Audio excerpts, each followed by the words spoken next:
everyone, and welcome to the show where after the collision, we sift through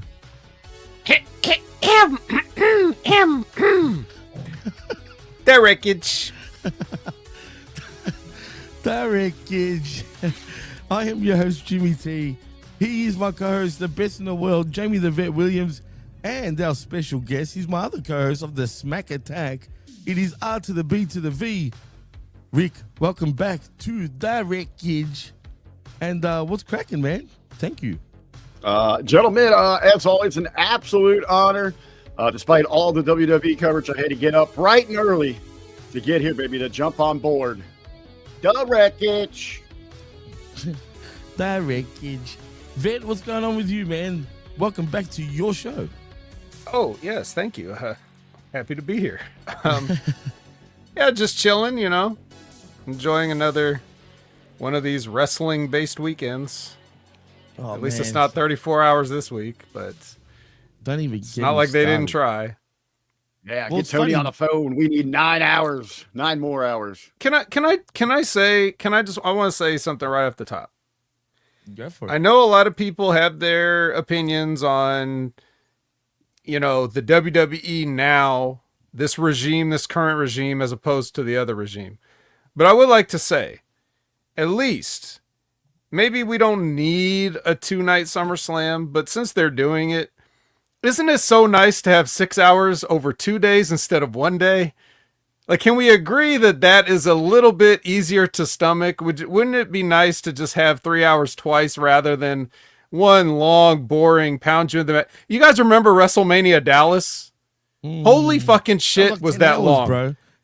I felt like I grew a full beard by the end of that, when you know, and that was back when Triple H was wrestling. Wasn't that when like Roman beat him for the title or something? But it was at the end of a phenomenally long show. Dude, The, that was at 6 the p.m. my bars time. had closed and reopened. That's how Yeah. long that show was. I mean, it was Yeah. absolutely brutal. And to kind of piggyback on what you're saying there, Bet, absolutely love the breakup with the 2 days. We can go into the figures, what it means for those metro areas, all that money-wise. That's another conversation. But I even want to go a little further on that. I like this new setup with TKO trying to get out before their UFC shows. Absolutely love that was over by 9:30 last night, Eastern time. Yes. Yeah, There's so many surprisingly. benefits of the people. So everybody that's like, the Vince McMahon, shut the fuck up. Shut up. Every one of you.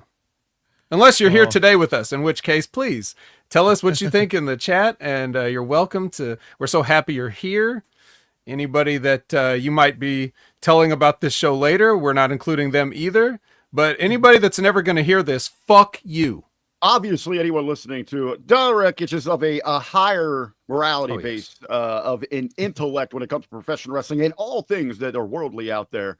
Even if they're thinking about listening, they're on that level. But everybody else, as the vet said, can just go suck a big one. A big old slice of watermelon here on National Watermelon Day.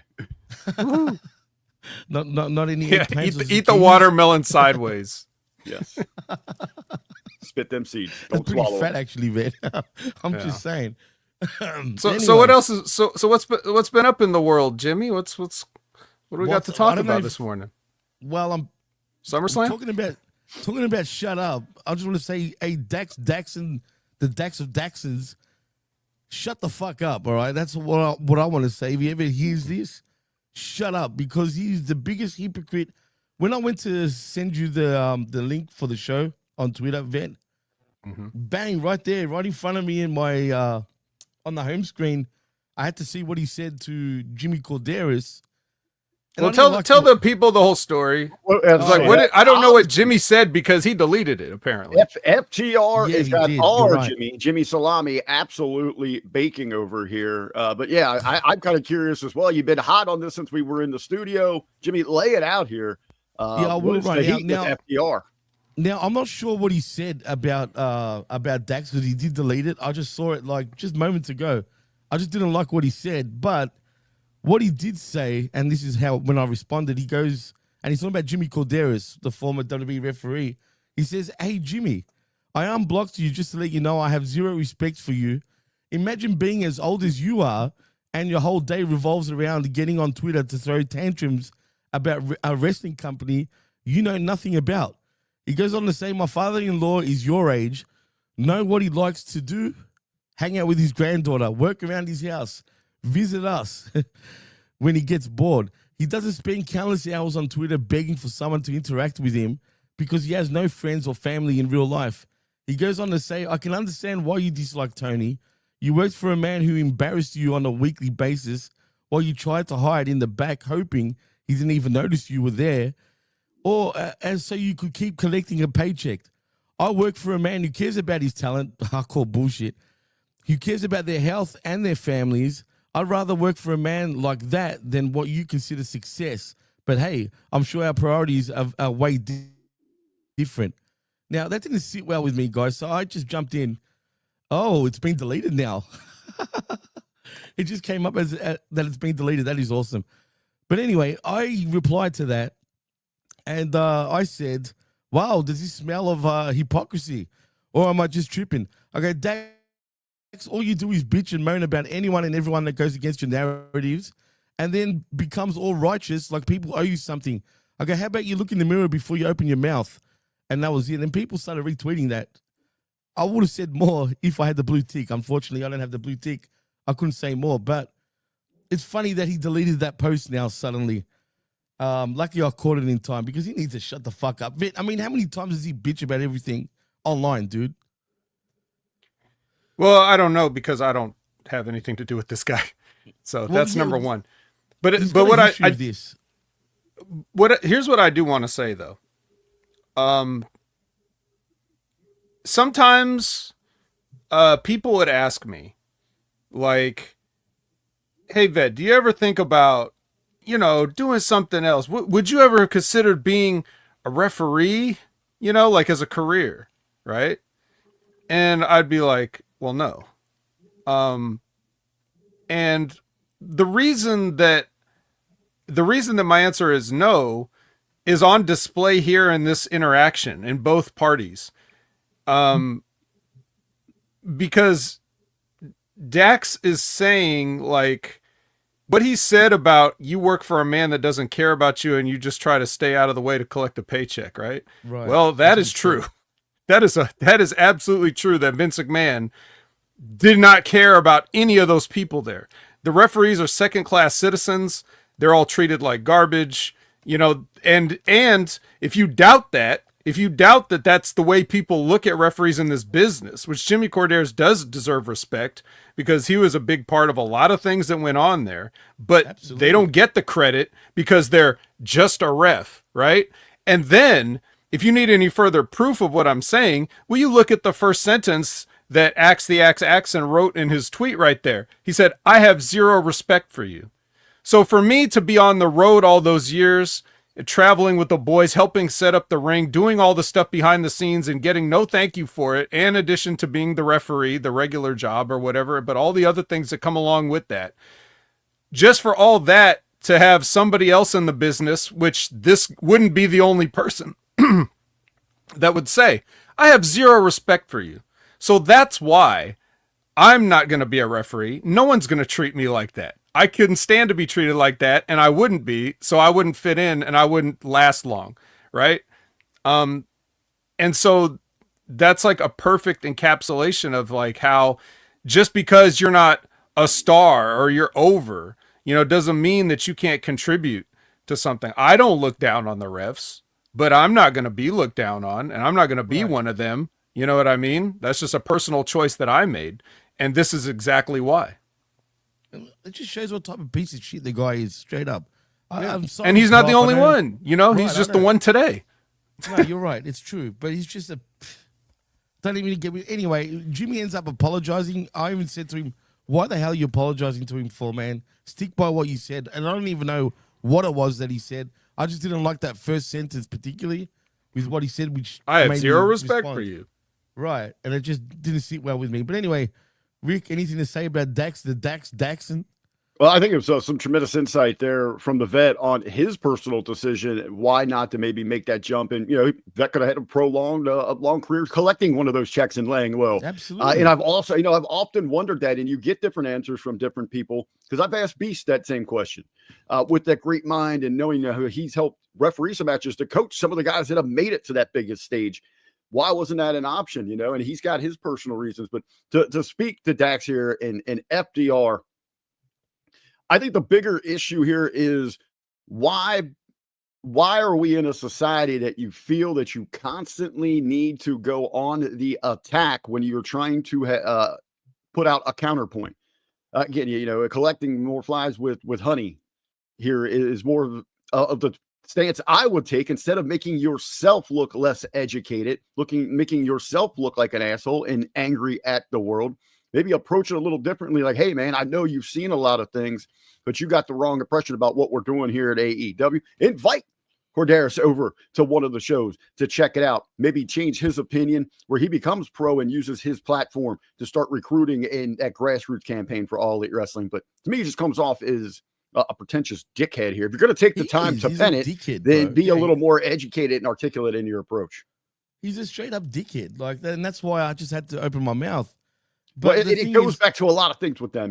They're always, we respect the history of the business, those that came before us. They go out there and cosplay, brain buster stuff. And they don't even put it, when he's out there doing his singles, he doesn't even put together an original match. It's move by move of something he watched 20 years ago. No, dude, get over yourself. You're a mark on television. You're a mark in tights. Straight up. And it has nothing even to do with his ability. I just don't like, it's just him. Like, I've got all the AEW drones now attacking me, right? Calling me a WB, but I didn't even mention AEW or WB. Has nothing to do with that. Has to do about two men talking fucking whatever, they're talking shit to each other.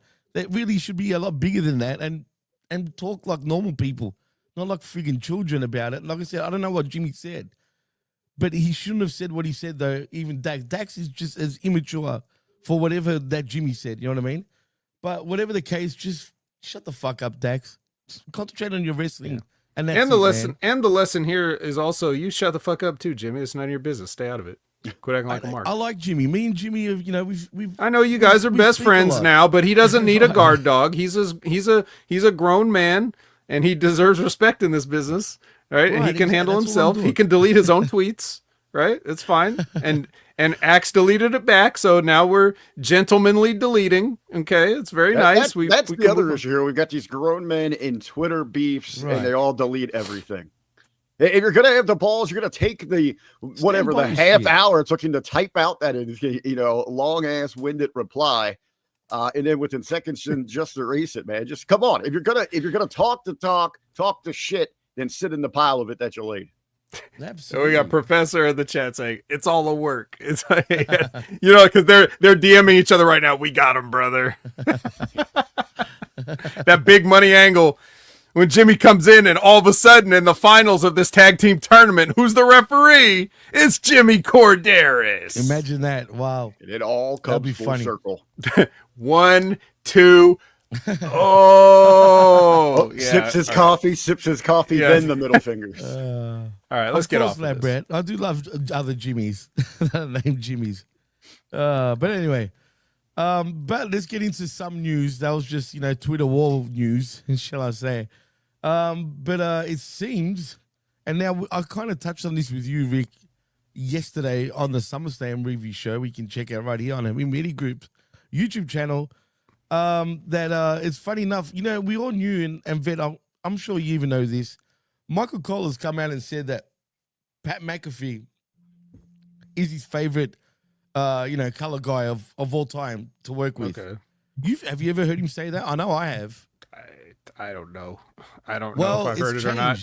It's changed now because he's come out and said that Taz is his favorite color guy that he's ever worked with, which confirms, in my opinion, what me and Rick was saying a couple of weeks back, that the heat on McAfee is 100% real, and what Cena said was exactly the parody of what they feel about Pat McAfee.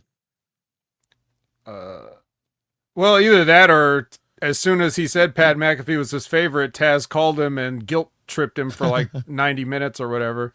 Hey, how could you say that after all these years working with me, brother?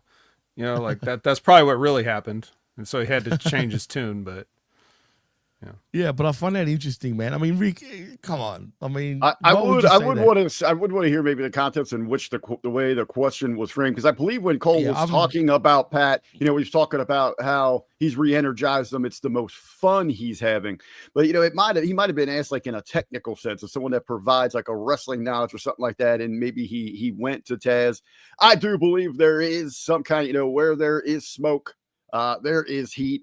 I still believe, that Cena promo was a direct shot. I don't know how deep that runs, but again, I don't think Pat McAfee, that's what I think. I'm pretty damn sure he's not losing any sleep. He is the face of the biggest acronym in sports and entertainment, ESPN, which is way up here, and that WWE acronym still way down here in comparison. So I think Pat Mac's doing all right, no matter who Michael Cole's BFF is this week. Yeah. It's true. Yeah, and I've also spent over a quarter of a century trying not to listen to what Michael Cole says. So I assume everybody else should at least has at least attempted that, and I encourage continuing that pattern of behavior. I will say, I know you didn't get to catch the entire show last night, but probably the pop of the night, though, is Wade Barrett after a Slim Jim commercial. He looks over to Michael Cole. He's like, yeah, Michael Cole, he could suck down some spicy beef sticks right now. And they both lost it. Like Cole had to lay out. He was laughing so damn hard. Even Barrett was struggling to get through the rest of the promo spot. Oh, man. Barrett's a character, actually. This year, he's been kind of the unsung hero on the commentator's table in some ways, man. But no, he's entertaining as hell for sure, man. But in other news, apparently, we got half the roster wanting Alberto El Patron, formerly known as Alberto Del Rio, back in WWE. Apparently, guys like Phoenix, guys like what's his name, El Idolo, also want him in WWE, and a few other wrestlers apparently. Possibly. No? I'm not sure, but apparently a lot of wrestlers do want him, but then there's a lot of people that don't. I don't know what's going on with him. Which half of the roster, the top or the bottom? More the Mexicans, more the bottom end, shall I say. But I don't really buy that. No, hold on a minute. But I don't really buy that, because why would you put yourself on the line, especially if you're on the lower end, to try to bring in El Patron or El Del Rio, whatever you want to call him, back into WWE? I think there is value in him. WWE do give second and third chances. Vet, and I'll go to you first. I'm actually down with it, man. I think he's been on a bit of a hot streak in Mexico lately, and I wouldn't be mad to see this version of Alberto Del Rio back in WWE, as long as he doesn't F up again. Well, I don't really follow what he's been doing, so I can't speak to that. As far as in this current landscape, I don't think they have the quite frankly, as far as creative goes, I don't think anybody has a clue what they're doing. So he's just going to be another guy. He's just going to get lumped in with other Mexican wrestlers. They're not going to have anything good for him. Potentially there could be something there, but they have so much on their plate and they're cutting shows down. Like SmackDown just lost an hour, and Raw can go as short as they want. So like we're losing time and adding people. I just don't see where Del Rio would fit in at this point. At least, I mean, you could fit him in anywhere. I'm saying, do they want to, or can they do it in a satisfying way? People are bitching about things no matter what they do. So he would just get shoehorned in some way, and I don't think it would be very satisfying for us. That's before you even get to his outside of the ring stuff, which I guess he's been cool for a few years now, but sort of. Even if you're not talking about the baggage, just another guy. You could put that, you could switch his name out with any number of guys that they could bring in to do something, and you would just say, where are you going to put them? What are you going to do with them? Whether that's young guys getting called up from NXT, whether that's old free agents coming on the market, whether it's people from other promotions, whatever it is, it's like you don't have room for the people that you have. So yes, that's a good point. I mean, Rick, is Vet on the ball with this one, or do you think there's room for him to fit into WWE once again? I agree wholeheartedly with the vet said there, and more so, you really got to look at this from take everything aside, his talent, what he can bring as a character in storytelling, all that baggage outside of that. Because, and incidentally, that baggage down south of the border, that culture, that fan base doesn't care about all that. They just want that entertainment there. But take all that aside, what is your return on investment with him? Where does he propel your properties, your projects forward here? There is nothing. There really isn't an upside outside of the initial shock from a portion of the fan base that's going to take to the internet in outrage that they would hire somebody like this. And it's going to, and it would fade away immediately. And then he's working, similar programs to Rusev and Sheamus, having banger after banger on the throwaway segment on Netflix. I've got an idea. You can put them Where together. is the long-term return on investment with it? Yeah, you could create some sort of a league of something, maybe nations, perhaps. Who knows? Right, yeah, like a cult of countries or a league or something. Yeah, something. I don't know. Probably never been done before. Probably a bad idea. Let's not do it. That was a bad idea, actually. That was bad. I hated that time. But anyway, I wouldn't be surprised long term. I mean, why do we need him in the properties in the United States? But I'm not going to be shocked within a year if he does resurface in. Yeah, AAA. neither would I. I agree with that. I wouldn't be shocked if he's back, but we'll see what happens with that. But in AEW news, apparently, well, it's not apparently. Apparently, according to Dustin himself, he needs very invasive major surgery. He's not alluding to what that is, but given what happened on Collision, apparently this is why he lost. He needs to go away and have some sort of surgery. I'm not expecting you guys to really say anything about that. I'm just putting it out there. There's really nothing to say other than, well, I wonder why. Whatever it is, best of wishes, best of luck in recovery. Right, exactly. So, I mean, you got nothing to say about that, right? Just that I didn't know that he had anything going on, which apparently nobody did. That wasn't like a public thing, but maybe he's making it public now. But I had noticed in the last few times I've seen him, his arms have like shriveled up. Like they used to have a little bit more meat on them than they had. So I wonder if like whatever he's had has affected his ability to train or anything else, Maybe he's finally getting those breast implants. Oh, that's what Frank thinks. Jesus Christ. Anyway, didn't they want him to do that? If you remember years ago, Rick, that's why you probably brought it up. I'm pretty sure Vince did want him to get breast implants. No, I actually think he pitched it at one point for the Gold Dust character. I think you're right. I think it was him. I think you're right, actually. I think he wrote that in his book too. But anyway, that's pretty wild if that's the case. But back to WWE news, there's you and I touched on this, actually, Rick. And it's funny because if I notice Ray's I like to touch on big titties. Wow. Yeah. Just even if it's Dustin Rhodes. Yes. I've got a sort of story about something similar, but I won't go there yet. This was back years ago where I thought it was a woman, but actually I thought it was a man and it was a woman. But that's another question and another story from for next time. But anyway. But it was just Tiffany Stratton. No, I wish. But no, this is back when I was in my 20s going to nightclubs and shit like that. But anyway, like I said, that's for another day, another time with growing up Jimmy T. But what I wanted to say about this situation is Karrion Kross, Rick. Because apparently Big Ray spoke to him or something like that. And, this could be his last... He could be done with WWE, it seems. Now, I don't know if he's working it or whatnot. I actually even messaged him myself. I wanted to go to the horse's mouth and find out if it's true or not. He hasn't responded to me yet. If he does and he doesn't, I don't know. But I wanted to go straight to the source. Rick, do you think he's done at this point? Or they're just working us? Because everyone's up in absolute, arms about him getting the loss to Sami Zayn yesterday at SummerSlam Night 1. I was shocked by the outcome there. I thought, if going forward here again, I thought that maybe Kross needed a win on a stage like that, but it wasn't going to be absolutely detrimental end of the road for him.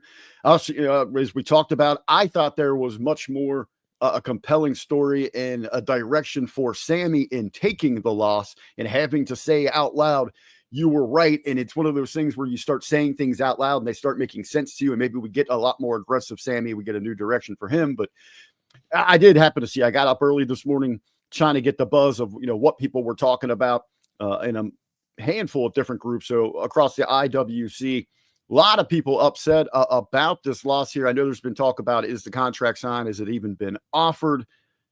These are the types of things that I'm starting to stay away from in my professional wrestling. The speculation about these sheets and these contracts. I know there's a lot of fun with them, but again, then you run into that, those Nostradamus fans. Oh, I knew Seth wasn't injured, but great. So you talked yourself out of enjoyment of something, a big surprise and a pop moment in the story because you're a know-it-all asshole. And then you got those others that were like, I can't believe that they would lie about an injury like that. Really, a whole genre that's based around things being a work and telling stories. You're surprised by that.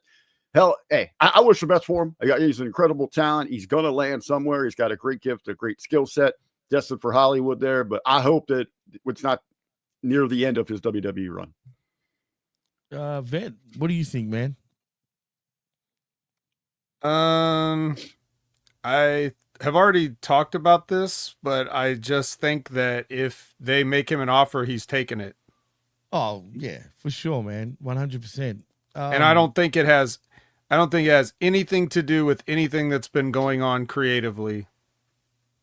I don't think he cares about losing to Sami Zayn or any of the other bullshit. That's just Mark fan shit. Yeah, I don't think the talent, they're going out there doing their job, doing the best.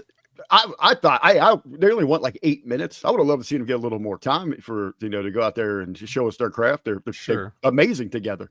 Great in the ring. Yeah. And there's definitely something to do there, but I've not been satisfied with that whole, like, as speaking about creative, I haven't been satisfied with that whole thing. I haven't been satisfied with a bunch of stuff.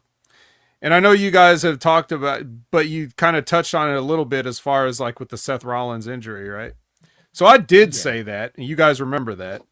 I basically told everybody flat out the moment it happened that shit was fake because wrestlers don't sell real injuries. They try to work through it. You know what I mean? And then they may realize, oh shit, I'm really hurt. But they don't just immediately collapse in pain after sticking a perfect landing a moonsault on their feet. Seth Rollins ain't that good. I've been watching him for well over a decade, very closely. I've seen him sell. I know he's not that good an actor.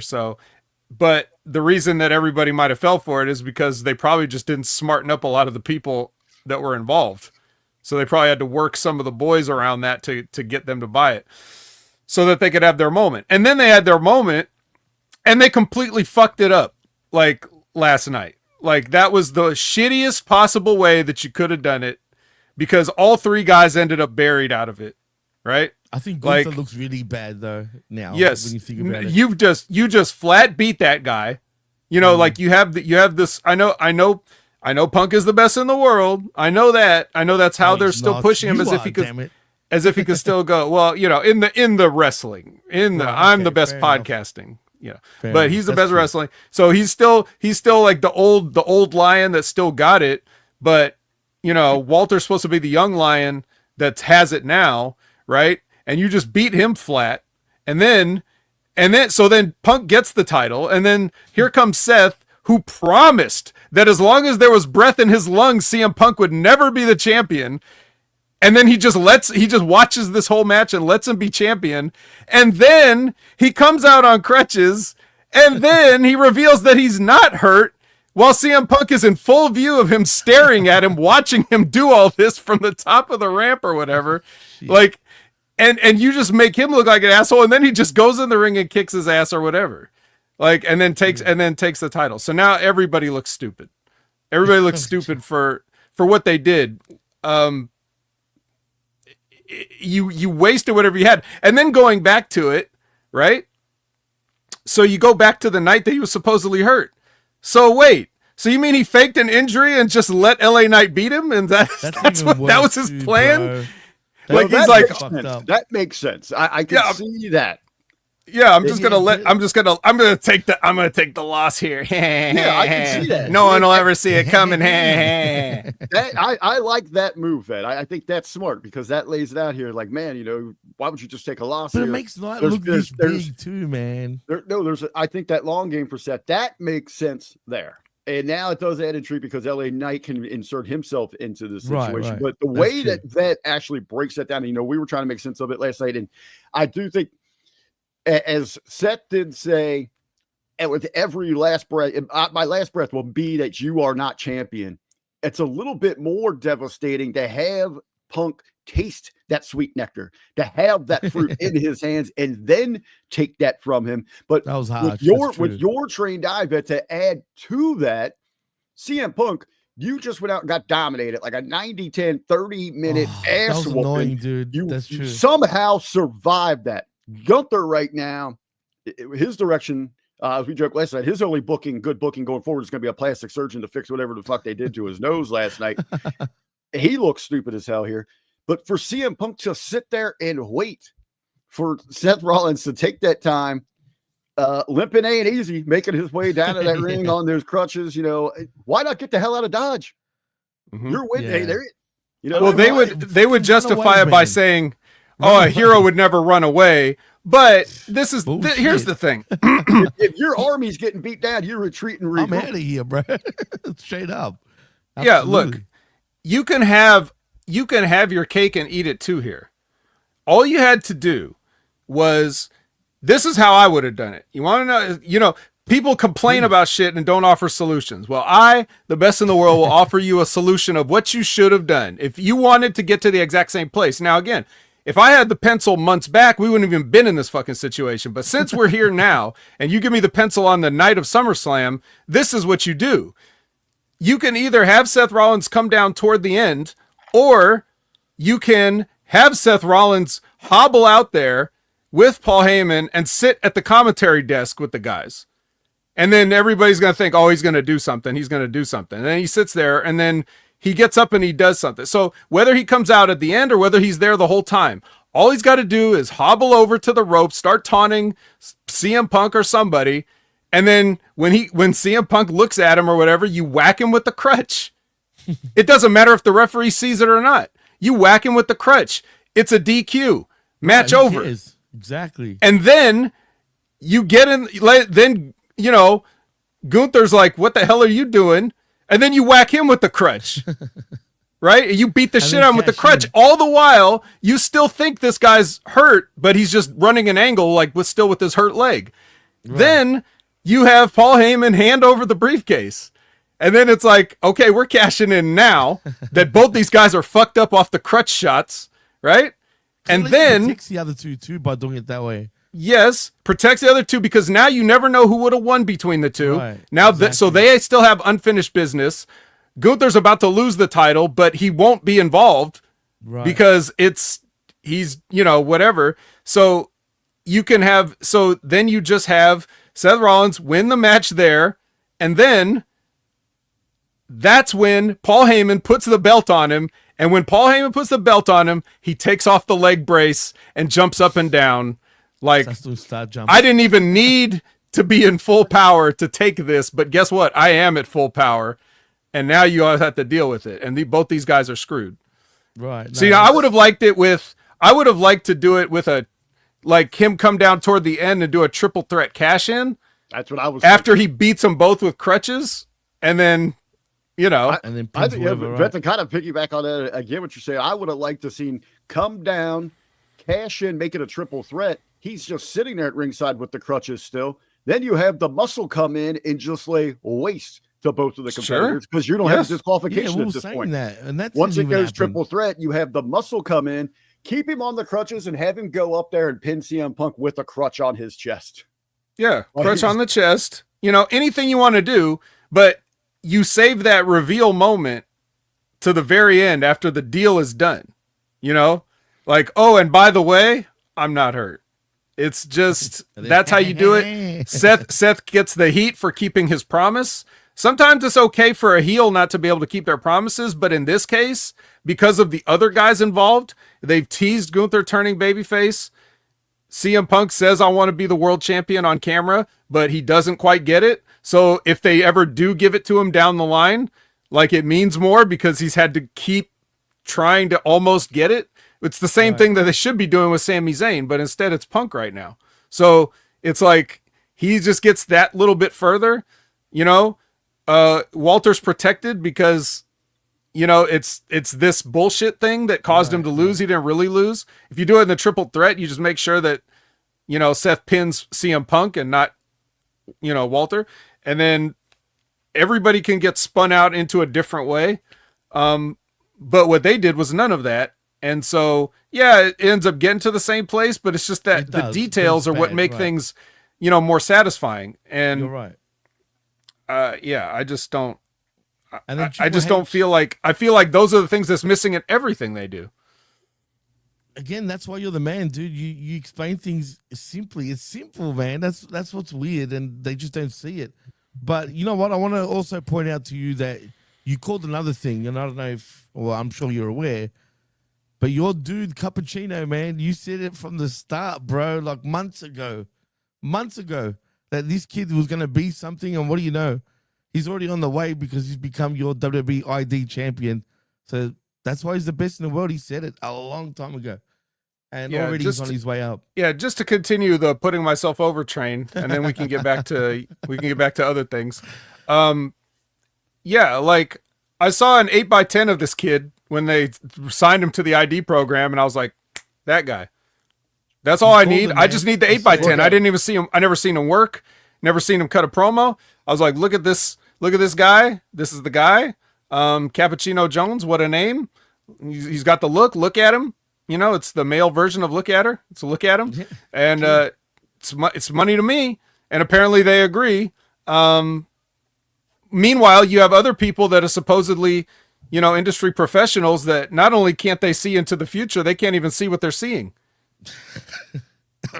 Excuse me, you're right. I mean, I don't know how certain people that have, you know, many more views and listens than we do talking about how great FTR is, for example. There may be a guy that thinks Okada is the worst, laziest wrestler who's ever lived or whatever. So, you know, but he can watch a whole match and not see anything, and I can see an 8x10 and see everything. That's why I'm the best in the world, and that's why I continue to push that narrative, as long as we're talking about narratives. So I'm giving you your flowers on that one, man. I just want to point out, Liz says kept his word that Punk would never be champion under his watch. Yeah, referring to my booking of it, because this way, what they did last night, he did not keep his word. He didn't. He let Punk be the champion. So now that's another championship in the collection of CM Punk's, you know, of his accolades, and Seth let it happen. But it's that one that Punk looks at and knows it was gone just like that. It was crushed. Yeah, but he still got it. He still won it straight up. Nah, man, it's true. That's like sleeping with that hot chick, but you still get the HIV. It ain't worth it. Doesn't count. Absolutely. Well, you know what? That was the news, fellas. There's really nothing else really to report on that actually really matters. All right, see you.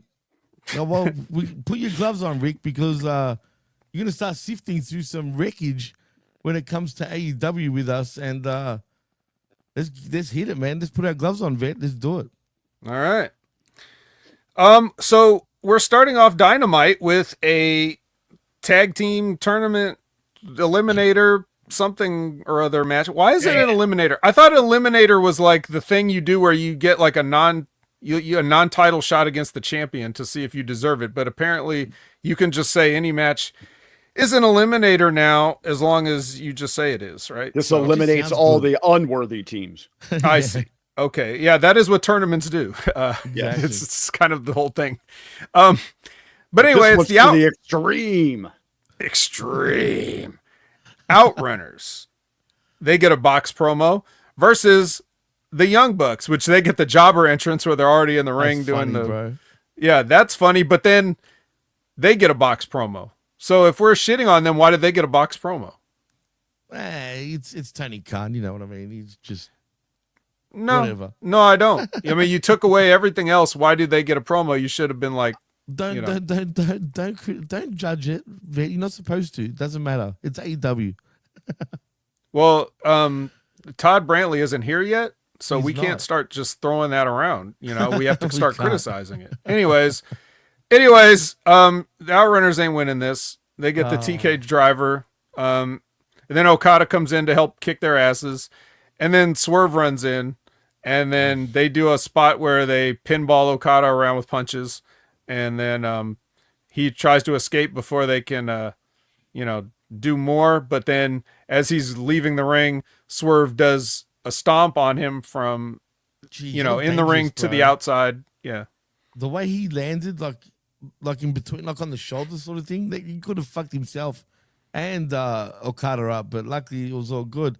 But is it weird for me to say I actually enjoyed this match, Vic? No. I mean, Actually, the Young from Bucks my didn't do that understanding- much Young Bucks type stuff. That's true. Just a little bit.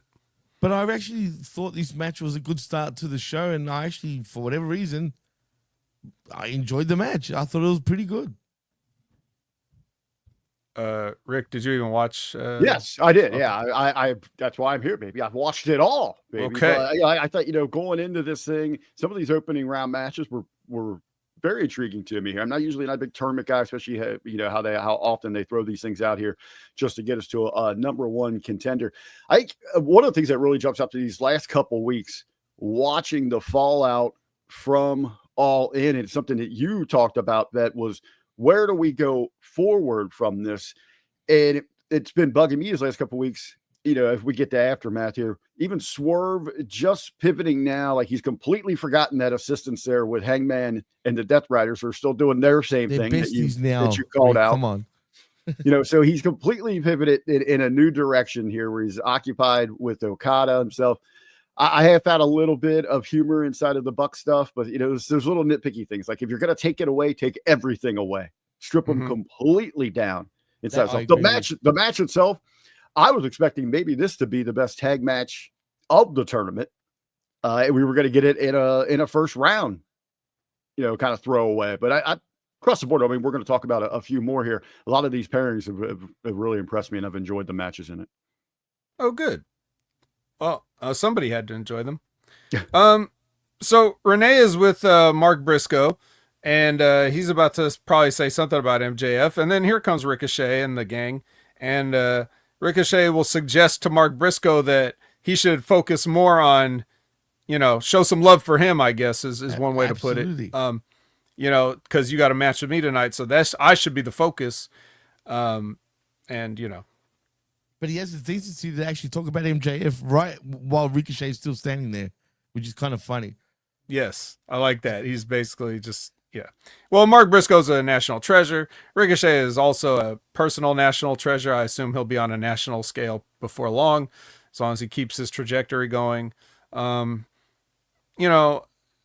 are definitely the definition of my a la cartes, where I just is like, yeah, no, this stuff makes sense, or you could be doing it better, but I'm afraid I just like both these guys, so I love it. Yeah, Well, I agree. So what we get out of the order of this match, I mean, they kind of tell these guys, hey, man, you guys are picking up some steam. Obviously, a lot of people backing Briscoe. I'm one of them. Ricochet people are coming around on. I'm a little slower than you guys on this one here, but a lot to say, hey, we're going to need you to go out there and close and hold that segment that we know really drops off for us later tonight up. Kind of a big stamp of approval and a testing ground for both of them. Mm-hmm. Absolutely. Well, speaking of MJF, he's backstage having a meeting with Benjamin Shelton, and Benjamin Shelton tells him that the watch that he gave him is fake, and you are out of the Hurt Syndicate. So this escalated quickly. What a waste of any of this stuff. Like, they've already decided to just not do it unless they're swerving us all. What if this is all just an elaborate scheme by MJF to make everybody think that he's all alone, and then when he gets his chance at Hangman, here comes the Hurt Syndicate and fuck the Cowboy. That's right, Brokeback Mountain, and MJF is the champion, and they're all friends after all. What if that happens? But if it doesn't, oh man, they blew it real bad. Jimmy? Bad. It's kind of obvious that they have to be sticking up for him, right? It's got to be, or they've totally blew it because he didn't care about it. if anything, if they've separated them for real, does it look like MJF even cares? Like, he doesn't give a shit.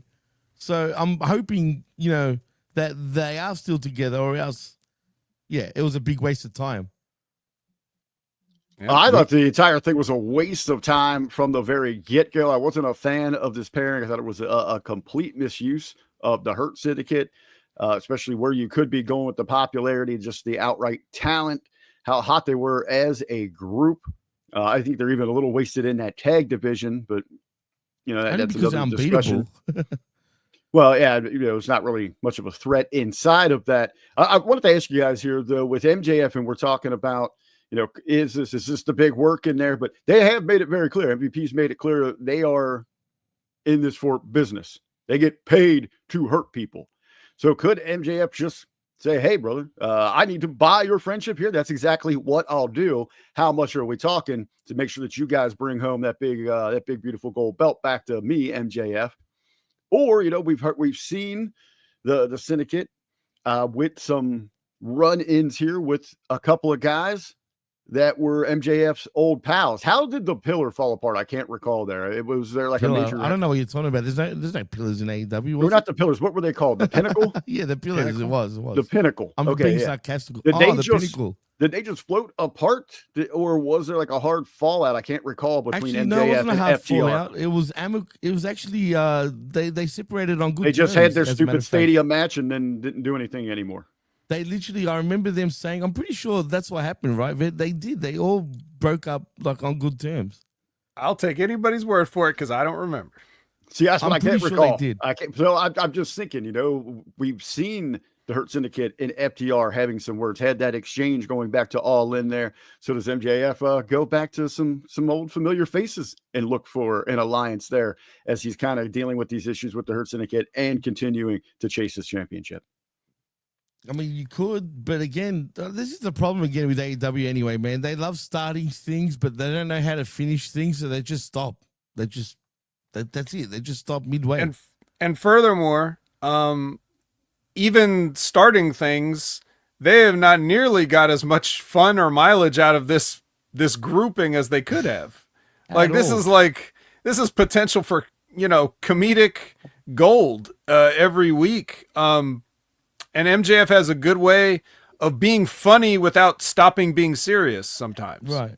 So it's a great dynamic that, the Hurt Syndicate, it adds a dimension there. Definitely. 100%. So that Brady's right, by the way. Waldo was the only one treated like shit as the other guys left the group. So, but yes, yes, they can't finish things, but sometimes they can't even start them, or they'll have the ideas great, and then they don't do anything good with their great idea. It just exists for a while until it fizzles out. That's why it's important to have more than just ideas. Right, absolutely. Anybody can have an idea, but then what do you do with the idea, right? So, the good news is allegedly that Tony Khan now does creative meetings. Apparently that never used to happen beforehand. A production meeting doesn't necessarily mean anything's getting done creative-wise. It could just be talking about technical stuff the whole time.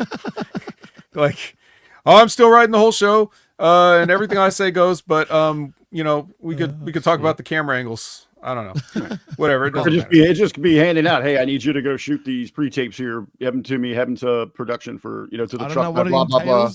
That's just apparently what they're saying.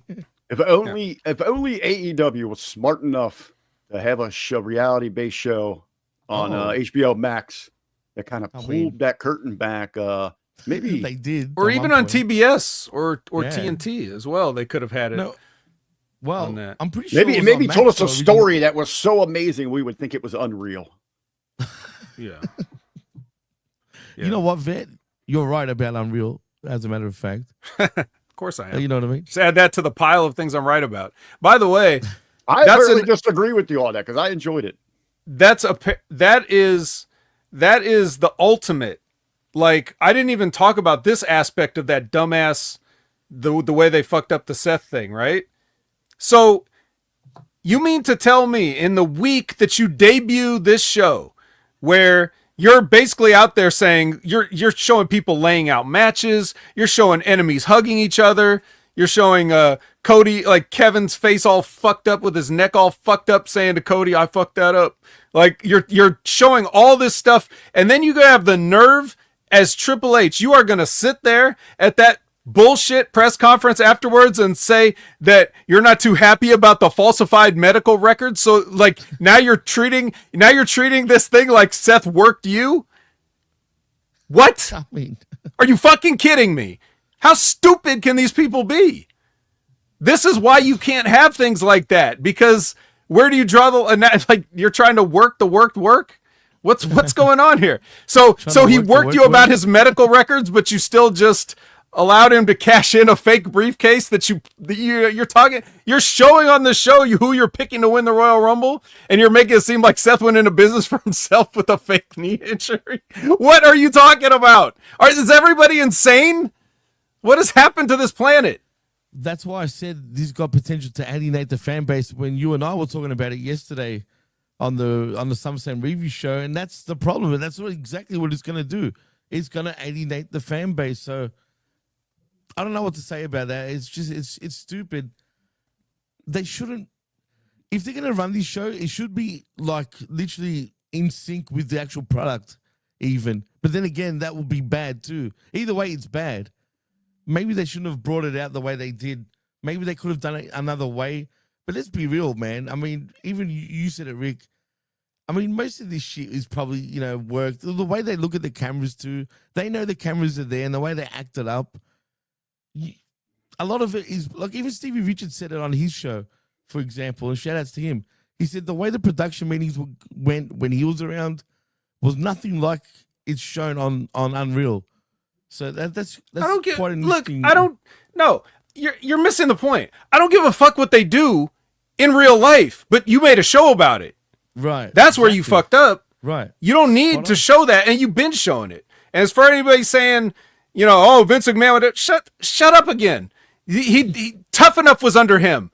Exposing the business legally was under him because he didn't want to pay taxes in certain states. That's true. Okay? Man. So, like, don't talk about what Vince would or wouldn't have done. He's done. Fuck him. He's irrelevant now. Stop talking about him. It's over. But I'm just saying, like, if you're already just coming out with Unreal, this is the big debut of Unreal, and saying everything's fake, every last single thing is fake, then just at the press conference, don't act like you got worked by Seth Rollins' knee. That's all I'm saying.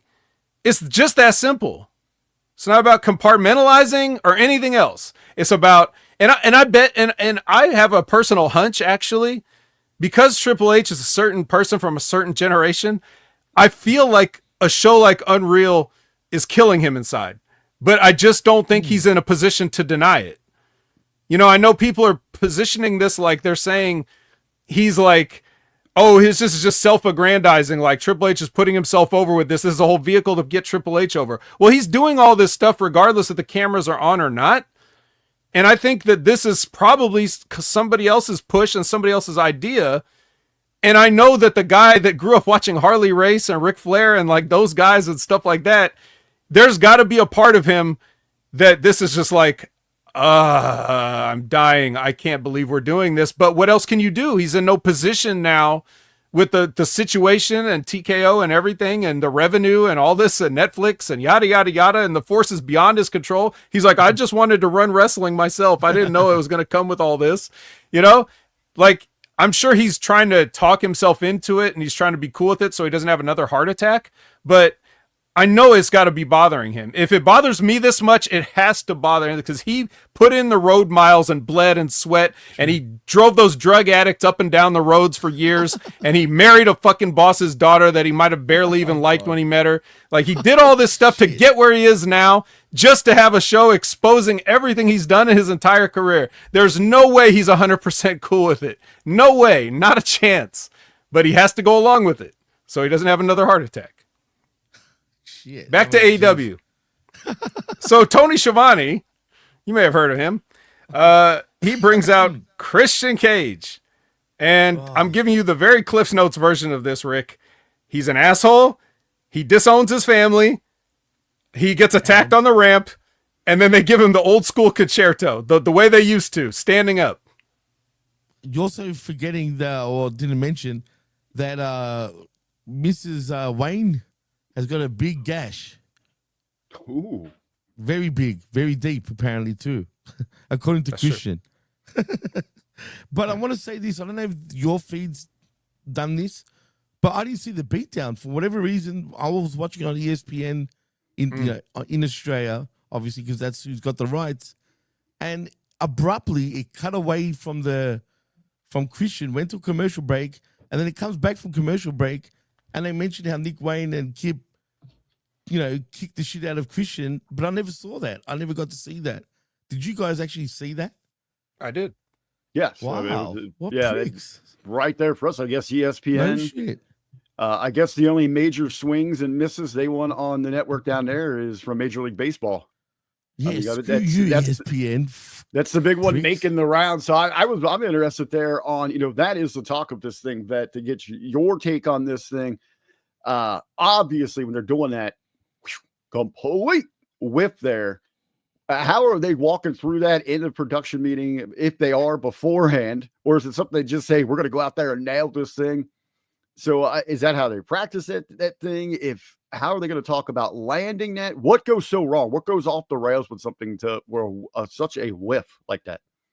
Well, you know me, I barely pay attention to these shows. I just more like absorb them through my skin, Like that's kind of floating around the internet though a little bit. But I didn't watch. I didn't watch any of the clips. I didn't watch any of the replays. I hear after the fact it didn't look good. What I remember hearing, or what I remember from the segment itself, was I heard the clang of the chairs, and I was like, "Oh, they didn't do the thing where he just lays down with his face on a chair like they started doing when this shit became dangerous." And people were a little more worried about concussions or whatever, which tells me that back in the day, Edge and Christian probably clipped a few people doing it this way, and that's why they stopped doing it.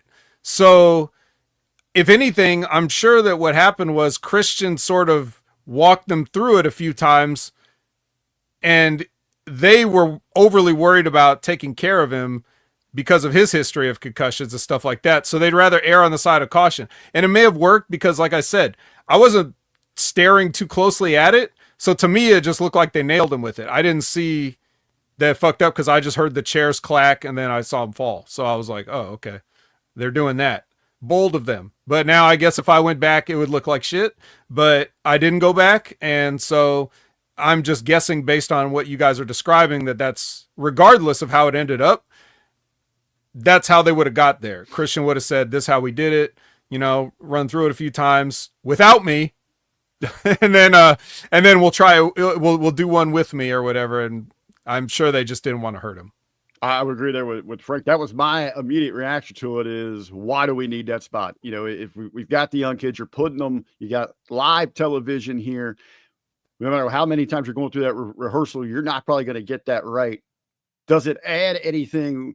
Even if they had executed there, are we going to be talking about Wayne and Kip Sabian, like, oh my God, they are ready for the next level. This thing is taking off. No, I mean, does it add?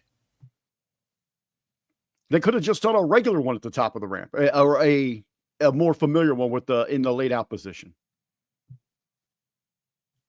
Is Vet frozen by any chance? Either that or he is deep in thought.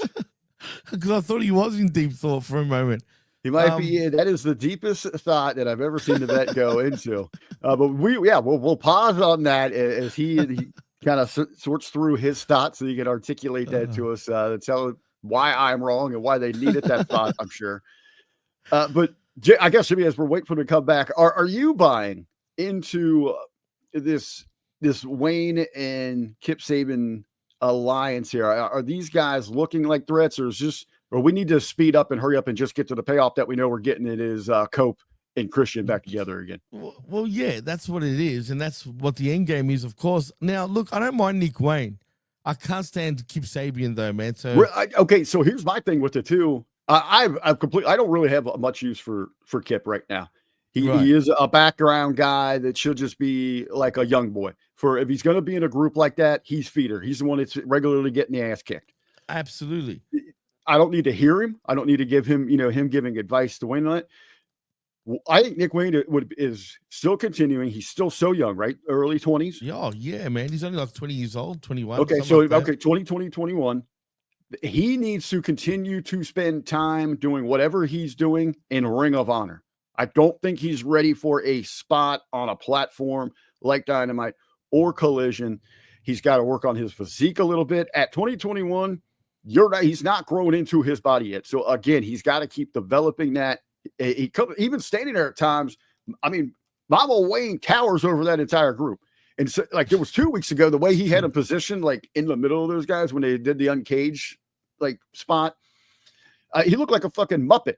And like the camera was only like catching him from his shoulders because they were trying to frame her into the entire thing. It's true, man. And she does tower too. And thank you, Josh. Yeah, he's 20 years old.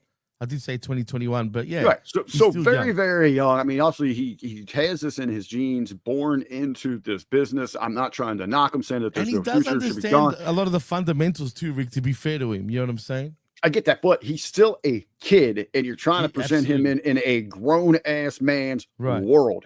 I think for where he's at right now, yes, he still needs quite a bit of time there in maybe working things out under the Ring of Honor banner instead of a platform like Dynamite or Collision.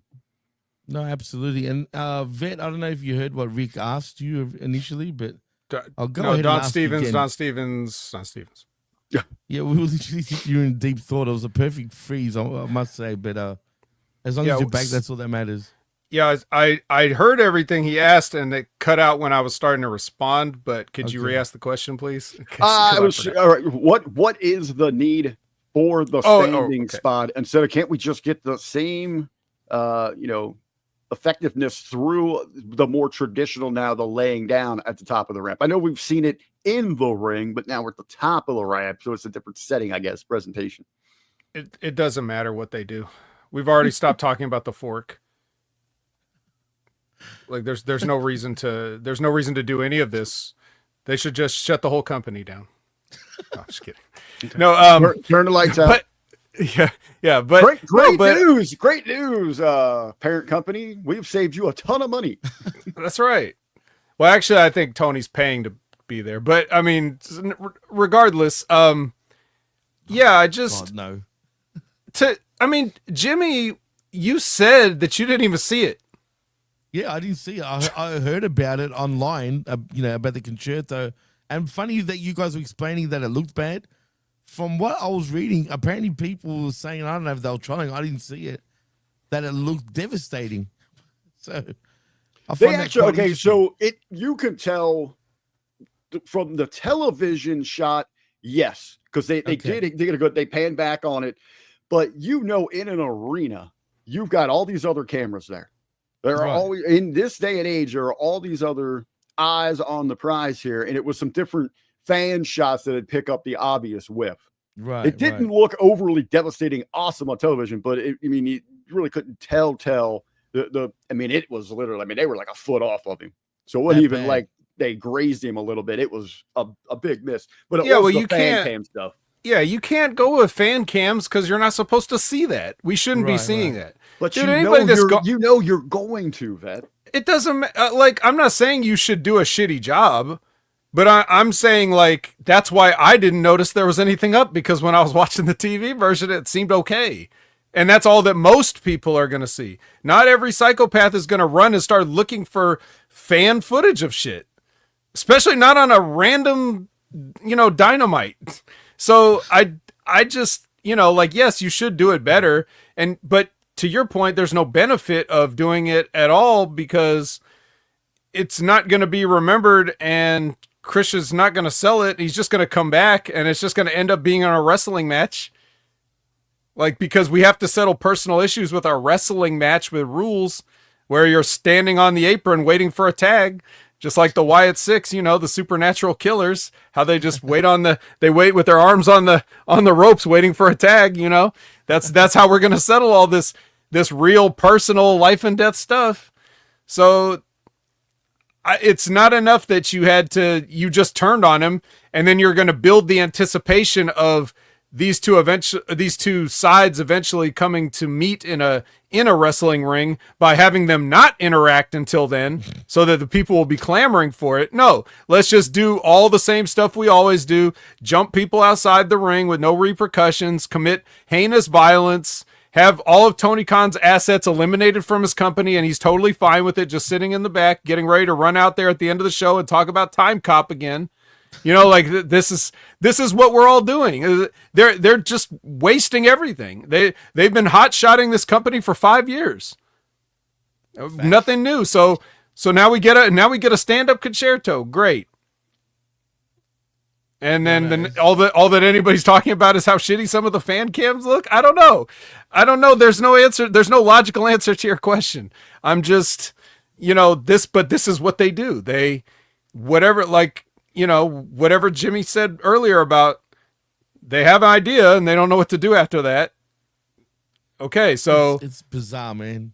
It's just bizarre to me. These companies, the way they do things, it just I don't get it. But you guys ever go to a Taco Bell and try to order a concerto? Hey, maybe. I mean, why not? Yeah, it's one of those, late at night. No, fun fact. We do have an ice cream bar called Cornetto here, so close enough. Yeah. No, it's goddamn. True story. Cornetto. Motherfucker. Big Stoke does a promo. And then the Bucks walk in for handshakes. We're gonna shake some hands. With all the EVPs? What was that about? That was like, where the hell did that come from? I don't know. I think Stoke is working on a different level than everybody, and they don't know how to deal with it. Basically, like he throws a lot of stuff in there that I'm sure not only does it go over most of the audience's heads, but I'm sure that all the talent is just like, I mean, I don't know what he's talking about, but I like him. Like, I'm sure that's the general sentiment. But to me, I think it's pretty funny. But yeah, nothing else to see here. Well, let's move on quickly. Page versus Mox in the middle of the show. It's your main event, love it. World title rematch. We got extra security now because you know that everyone's banned from ringside. So we got these extra securities, which we've seen various and sundry small females beat the shit out of all the security. So we know that they're very effective in this role that they have here. Very effective. Mm-hmm. And wouldn't you know, later on in the match, Claudio and Marina both try to sort of circumvent the security. What do you know? Surprise, surprise. I mean, come on. Yeah. I would have liked to have had, okay, you've given me the stipulation. Everyone is banned from ringside. What does that mean?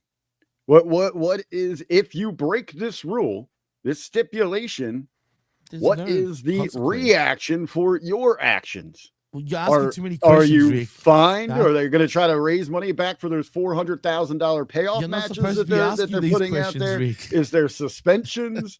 Because obviously there was no repercussions. There was no punishments to be handed down. Because as Vet's saying here, as the match itself unfolding, Rick, stop it. He stops. Well, they've only done like attempted murder, kidnapping, bleach drinking, they've only done a few of those things. So like sliding in to hit somebody with a wrestling belt. Trespassing is a major issue in this country, Vet, and we need to make a stand against it in our professional wrestling. And this is criminal trespassing.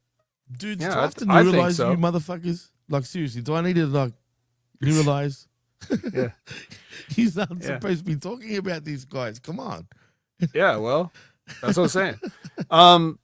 So eventually Marina makes it so that, the belt is available and Page gets cracked with the belt and then he kicks out of it.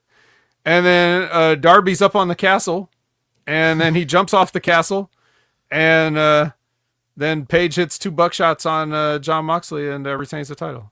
I mean, that's a very Cliff's Notes version of the whole thing, but that's the important stuff. I mean, Rick, did this live up to the rematch potential for you? Again, if you're going to stick with this thing, and I was hoping they would have put this thing to rest, going back to All In, do something to pivot away from this thing. Maybe a little selfish. I see where they're getting it. They want to have a big blow off there for that six big shows in Chicago. They're hoping this is a draw there. I would have loved to seen a wait to have. You're going to blow this thing off. Let's go visit some history where Mox got his head knocked, his block knocked off right here in a couple of weeks in Cincinnati. Him and Page to revisit that thing. We should have had a Skyline Chili Street fight to settle this thing. That's what should have absolutely happened. 3 and 4 ways allowed at ringside, whatever the hell you want, you bring it, you've got it for the match. Is this, are we finally to rest here? Is Hangman and the Death Riders a thing of the past, which it looks like we are, that he's moving on to Darby here, but does that mean? Well, Jimmy, you can try to answer that. Does that mean we're basically your turn? Are we going to get an Eliminator tournament here for a new number one contender? Yes, that's exactly what's going to happen. Isn't the Continental Classic coming up? Aren't we due for that? Yeah, well, the Continental Classic, it's built in that nobody's allowed at ringside. So we're going to have all this stuff settled. We won't even need the extra security. Yes. Everybody will just obey the rules. That's right. So, yeah, don't worry. We'll have a tournament to settle this, Rick. It's coming. It's coming very soon. 100%. Yeah. But hey, I did like right in the middle of the show. They know where their audience is peaking at when they're going to drop off here. Let's give it to you right here. Let's knock it out of the park. Let's get it out of the way. Hopefully this is it. Hopefully we put this thing to rest. We'll move on here as we do have criminal trespassing here. But yeah, let's get to that attempted homicide that we have coming up here in the show. Oh, I was just talking about stuff that Death Riser did in the past, but yes, we definitely we have attempted homicide coming up on this episode. We get a package on Dustin Rhodes and Kyle Fletcher for tomorrow. As of this airing, it would have been tomorrow, Thursday. So we get a little package for that. And then we get Billy Starks and Athena versus Tony Storm and Alex, what's her name? Alex Winters? Winter, yeah, that's the one. Yeah, Alex Winter. Winters is coming. Yes. Well, she's here. Yeah. she's here, I guess. For better or worse, she's here. So I thought this match was entertaining, but there was some whack psychology. For example, they were getting heat on Alex, and then at one point she just made her own comeback because they had pulled Tony off the apron, before the hot tag could happen. So they got rid of her so that Alex had to sell more, but instead of just selling more and then making the big tag to Tony, she just kicked both their asses and then made a cold tag to Tony. So not a lot of tag team professionalism here in this match, but hey, that's just me nitpicking as a tag team specialist. Also, I guess the new rib for Tony Storm is Mongolian chops. Like, I guess that's the new fun rib. Jesus Christ, man. It's funny, don't get me wrong, but it's funny, but that's house show stuff. Well, I don't think they should do that on. But again, like on this TV show, who cares? Just do it. I guess is the point. It's a weekly thing at this point. Yeah, but then the match comes to a shocking conclusion when Athena tags herself in, and then while Tony Storm has a submission on, and hits the O face and pins Tony Storm 1, 2, 3. You know what that means? She automatically earns a title shot, even though she's already got a title shot in the bank. Right. So, but if you pin a champion, I mean, damn, that's just as good as a title shot. So now she's basically got double title shot. Double. What do you think about that, architect? So there you go. She says to the camera, it's just a matter of time. I'm sure it is. Hopefully it is. Athena's definitely on my a la carte menu. Billy Starks is just a package part of the deal. Otherwise, I would definitely leave her in the salad bar. But yeah, definitely. But as a duo, I like the dynamic of Billy's done the emancipation angle twice now and failed. She's still under the thumb, which I like. I like the long term, like, You will 2 years. never. You will that. You know that thing. You know that thing where people want you to break free. You ain't getting it. You're still my slave. I like that. Obviously, the long-term deal with them two is Billy Starks eventually, leaves and gets over They keep trying it. But she's already she's fought Athena twice for titles and lost, and she keeps going back. So I love it. I love this. I love the resubjugation. No one ever does that. Everybody just blows off the angle and then they move on like nothing ever happened. I like how Billy just is like, until I can beat him, I got to join him. So there you go. But it confuses me. Why do they do? How long has this been going for? 2 years now. 2 years, right? Yeah. So why do they for us? It just looks like a matter of a few weeks, but it's been going for 2 years. This basically started while Billy was still in high school. You're right. She's about to graduate college and still be Athena's minion. Yes. Yes. I mean, shit, and that's the only thing really. That's if Athena lets her make the walk there at graduation in college. That'd be awesome. But they wouldn't do that. They should, but they wouldn't. They could. They won't think that deep. What if they did? I think with Billy though, it is kind of crazy watching that. And I think it is so cool. That she gets to perform on that stage. I remember working shows with her when she started. I mean, she was turned pro wrestling for like 2.5, 3 years before she was even allowed to wrestle in her home state because of the athletic commission in Kentucky. Yeah, she's from Kentucky, and you got to be 18, right? Yeah, and she started training like at 15 and a half, and had her debut at 15 and a half, 16 years old. So she was hitting those circuits in Indiana, here in Southern Ohio and all that. I mean, the girl skipped her prom to go to an indie show. No shit. Yeah, so it's cool to see, to have got to like ring announce, you called some of her matches early on and that, and to be on this stage. But again, it's kind of like what I was talking about with Wayne. She's still so young. Right. But I think, as Vet was saying, in this role as that minion, and maybe it's that she is young and naive. Yeah, it's funny that she just continues to fall back into that. No.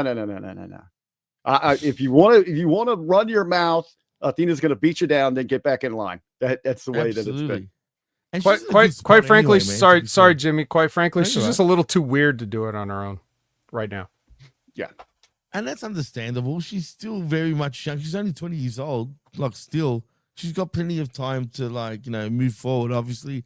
And to be fair, Rick, she's in a good spot, right? I mean, I wouldn't be angry about being in this spot at that age. No. Hey, she had a great branding team. I believe it was her mother that helped her out with that. Really? They knew early on how to get her out there. I mean, she was doing interviews, they had merchandise, in many all ways, of that right? kind of stuff. What's that? She was kind of an indie darling, like long before she signed with AEW. I mean, everyone knew of it. Like I heard about it. Like that was their sense of their marketing, their PR, and formatting her brand as that teenage wrestler. That was, everybody wanted a piece of that. It was a great selling tool. She was on with Sam Roberts' show, and that kind of sparked it and took it to that next level with it. It took her, to get that national attention. And then obviously got the run there, sparked, piqued Tony Khan's interest. And she's been, kind of honing her craft and doing a lot of things here for the last couple of years with Athena and Ring of Honor. But again, as Jimmy is, for a lot of us, it's hard to follow what's happening in Ring of Honor, because that essentially is their development system. That's what it's there for. So now we're just getting a small window, a glimpse of that long-term story that they've been telling down there. Which is the only long-term storytelling they've been doing, and actually doing it pretty right, which is weird because everything else seems just out of whack. So, but once they bring it to television, they're expecting us to know this 2-year history of Ring of Honor. If Vet didn't tell me what was going on, with them two in Ring of Honor, I wouldn't have known shit. Put it that way. So, and that's the thing. They need to explain that, but they don't because they assume that everybody already knows. That's a you fault. That's a you problem. Yeah. Yeah. God damn it. I was looking to see if I could find my Kentucky wrestling license, but I can't. Oh, you actually had to have a. That's why that's why all that noise was. Me sifting around. I was trying to find it. Yeah, I was thinking, what are you doing? But anyway, hold on. I was going to say, but in 5 years, I might be able to find mine because I am actually licensed in Kentucky. Oh, you too? Yeah. Mine is not as a in-ring talent. They have different levels. You have to be licensed to be anywhere on that show. So mine is I technically can't take up bumps, but I had to be licensed to do commentary, to do ring announcing, things like that. No, she see even to do that, you need a license. That's pretty. Yeah, everybody has to be licensed, baby. Everybody has to be licensed, but anybody can be. So it's not that special. Right, you just don't pay have to your jump money through hoops and shit, right? You just pay your money. You can pay your money and fill out your application. 20 bucks for an e-pass, or 45, and they'll send you the printable thing so you can put it in a plaque up on your wall, or a frame up on your wall. I had like the card license. Yeah. It was like, I think it was like 12 or 15 back then. I can't remember. But anyways, so Renee is with Hang Person, and then MJF comes in and taunts him, and then Page threatens his life, basically. Excuse me. Again, with the threats of murder in this company, it's got to stop, man. I've had enough. This is an intense business. It's very, especially this company is very intense. Right. Which brings us to our next performer, Willow Nightingale. She's with Alicia, and she says that, you guys are the Triangle of Madness. Well, I'm the Trapezoid of Grapazoid. I need that t-shirt. I like that t-shirt. Yeah, she's a Trapezoid of Grapazoid. And she says that she got ghosted by Tekla when she challenged her, so she just went straight to Tony and said, I want a match. And he said, you got it. And so that's going to happen on Collision. I look forward to talking about that. All right. Well, before you get to that, you got to show some love for Ricochet versus Mark Briscoe. Now, if this wasn't...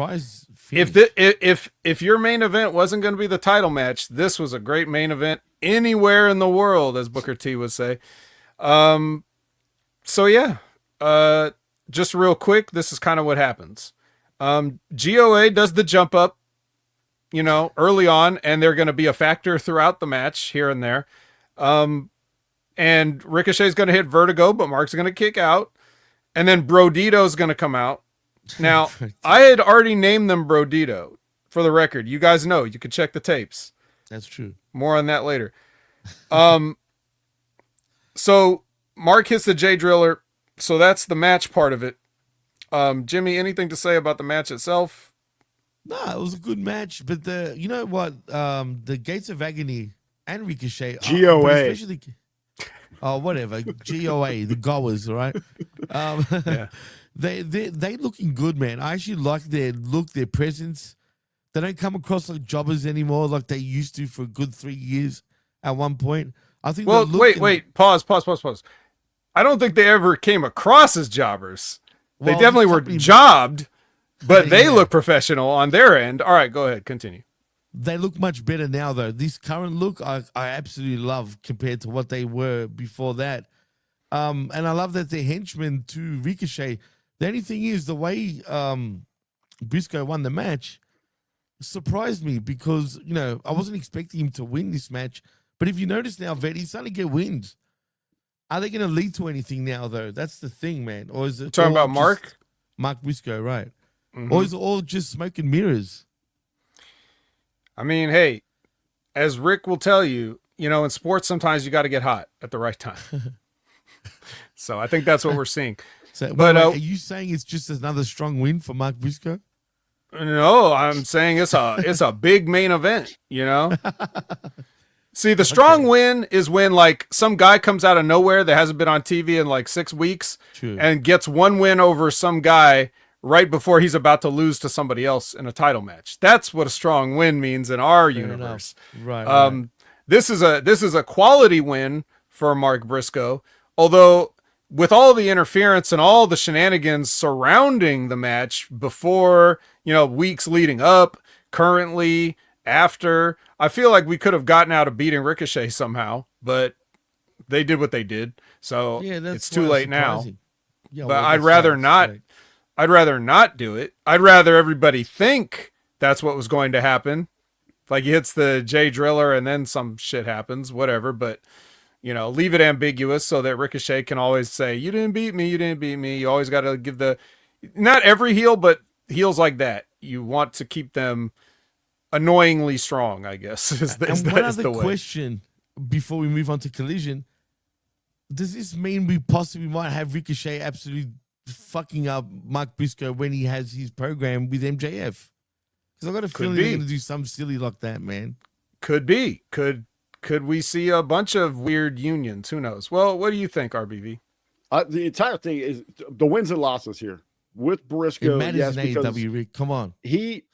No, I mean, it matters in wrestling at certain extents here because with Briscoe, you have a lot of the comedy just associated with his routine. So picking up some big, I'll give him that. But to really solidify that, you need to have some big W's. This is a big W for him to get some of that steam going forward.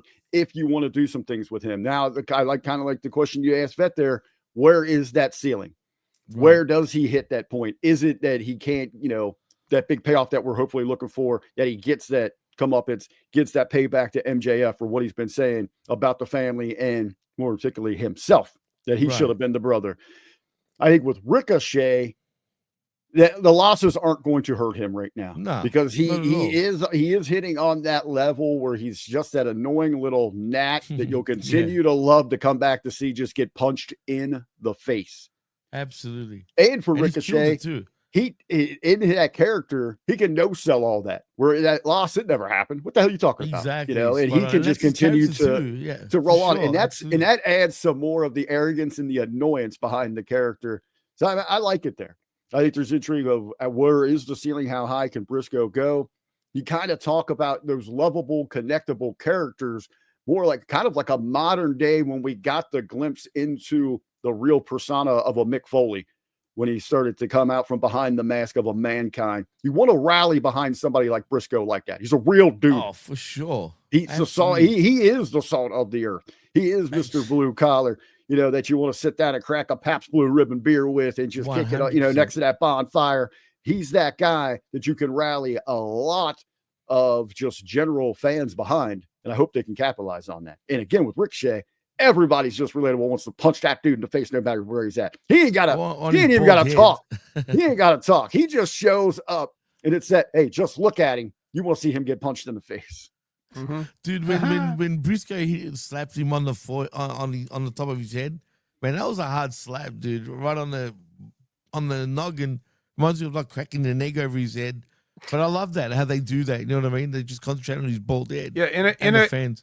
Right. In a sport where I've accused everybody of being a bald white guy with a beard, Ricochet has somehow turned being bald into something to get booed over when literally everybody's bald. That's how good of a heel he is. He's a genius. I didn't see it at first, but I so do now, and it's amazing to see. All those things. But as far as the ceiling of Mark Briscoe, it's they jobbed him out too much like leading up to this, but at least now that he's winning, but there's that. It was the thing of like where he's saying it in the promo, like whether that's his idea to justify it or whether it's somebody else or it just worked out that way. But he's saying like Max flipped a switch in him and now he's different. So all you really need for a character is you just need that one thing to make it believable. Like why would anything change? Why would you not just keep losing? Well, it's because all of a sudden now, I guess I wasn't focused before, but now I am, or whatever excuse you need. It could be for a heel, it could be for a babyface, anything that you need. At least they somewhat acknowledge that. So like I give them partial credit. They absolutely partial credit for that. So now that the match is over, he calls out MJF and goes on this long sort of, I guess I would even say ill-advised diatribe about like, he's not gonna go to heaven because he's gonna kill MJF and he's not gonna be forgiven. Which, AEW, come on, man. That's what they do. They threaten murder in this company. Threaten murder, or they attempt it, like right there on the air. Everybody's fine with it. Oh boy. So he does that, and then MJF comes up on the screen, cuts the promo on him, like, you didn't think I was gonna blah blah blah, says the same old shit he always says. But then, and I know secretly, no matter what, Tony Khan must have really loved this because MJF did the time cop he's in two places at once. So as he's up there on the screen, he nails Mark Briscoe from behind. And he's like, who's the coward now, Hangman? And he's like beating the shit out of Mark Briscoe, and then Hangman comes out, and then Max escapes. Of course he did. He had to come out, the hero himself. Look, overall, I actually didn't mind this show. It was, for me, it felt like it was better than the last couple of weeks anyway, to be honest. The last few weeks have been absolutely just crap for me. So overall, I actually dug this show. I mean, I've seen worse, put it that way. There we go, Jimmy. I don't know if that's a big endorsement that you've seen worse. I mean, if it's that big of a praise, this was a For great some weeks show, it is. right? Yeah, no, some weeks it really is. But no, because it's funny because you and I spoke about it, Rick. You said you didn't really like the show per se. And so I was going into it with totally like, I'm going to shit on it. To my surprise, for whatever reason, I enjoyed it. I don't know why. Can't explain it. It just seemed more structured than usual, even though there was a lot of crap on it still. But it just didn't seem as bad as previous weeks. Maybe it's because for once, actual matches and quality mattered. You had a better top to bottom, because even like, so if you're starting with the Outrunners and the Young Bucks, they had a good match. I don't like the Young Bucks, but the match was fine. They toned down some of their bullshit.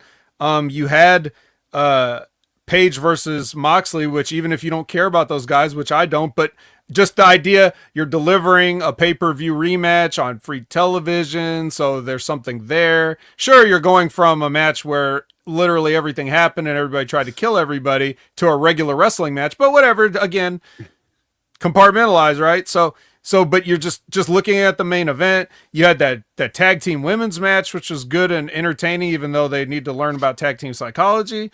And you had, the main event of Mark Briscoe and Ricochet. Like, that's a great main event. The real main event was in the middle, but this at least this wasn't like Daniel Garcia versus somebody, like a good they close would to have stick done. around for. And I think it was Beth saying there and talking about the show. And going back and looking at it, breaking it down, one of the positives about this show, for better or worse, for your taste, at least there was some business being done in each of the matches and the segment. What mattered the most for once. Yeah, a lot of times when they stick the real main event in the middle and then put on something at the end, the thing at the end has nothing to do with nothing and doesn't have any business attached to it, and there's no hot angle with it. It's just some lower mid-card bullshit. But this time it's like a top angle with top guys and a hot angle. So that, and Ricochet was like the innocent bystander and all this. Like, I'm involved in two other guys' angle just randomly in this match. But because it's Ricochet, he can always make lemonade and chicken salad. He got pull that heat out of those other things that are going on. But I just would have liked the finish to be like a little something different, where neither guy had to take an L. But right, not again. I guess no one's gonna remember in 50 years from now, or 50 minutes. No one's gonna remember. So 50 minutes, more like it. And and from this show, I've learned, instead of a Cherito, I think I want a Broito. That's a better hidden menu item from Taco Bell. All right. Well, we'll get to it. We'll definitely get to it. Brodito or whatever the hell it is. Brodito. All right. Well, TN Couponer wants to, he says he hopes AEW can continue this momentum. Well, here's the continuation of the momentum right here. They're going to collide. Collision is going to collide like Vince McMahon with somebody doing 90 miles per hour in his Bentley. Watch out, shitheads. Vince coming through. Yeah, pal, move out of the way. Yeah, we're definitely starting out hot because the Death Riders throw a security guard right into the frame in front of the announce desk.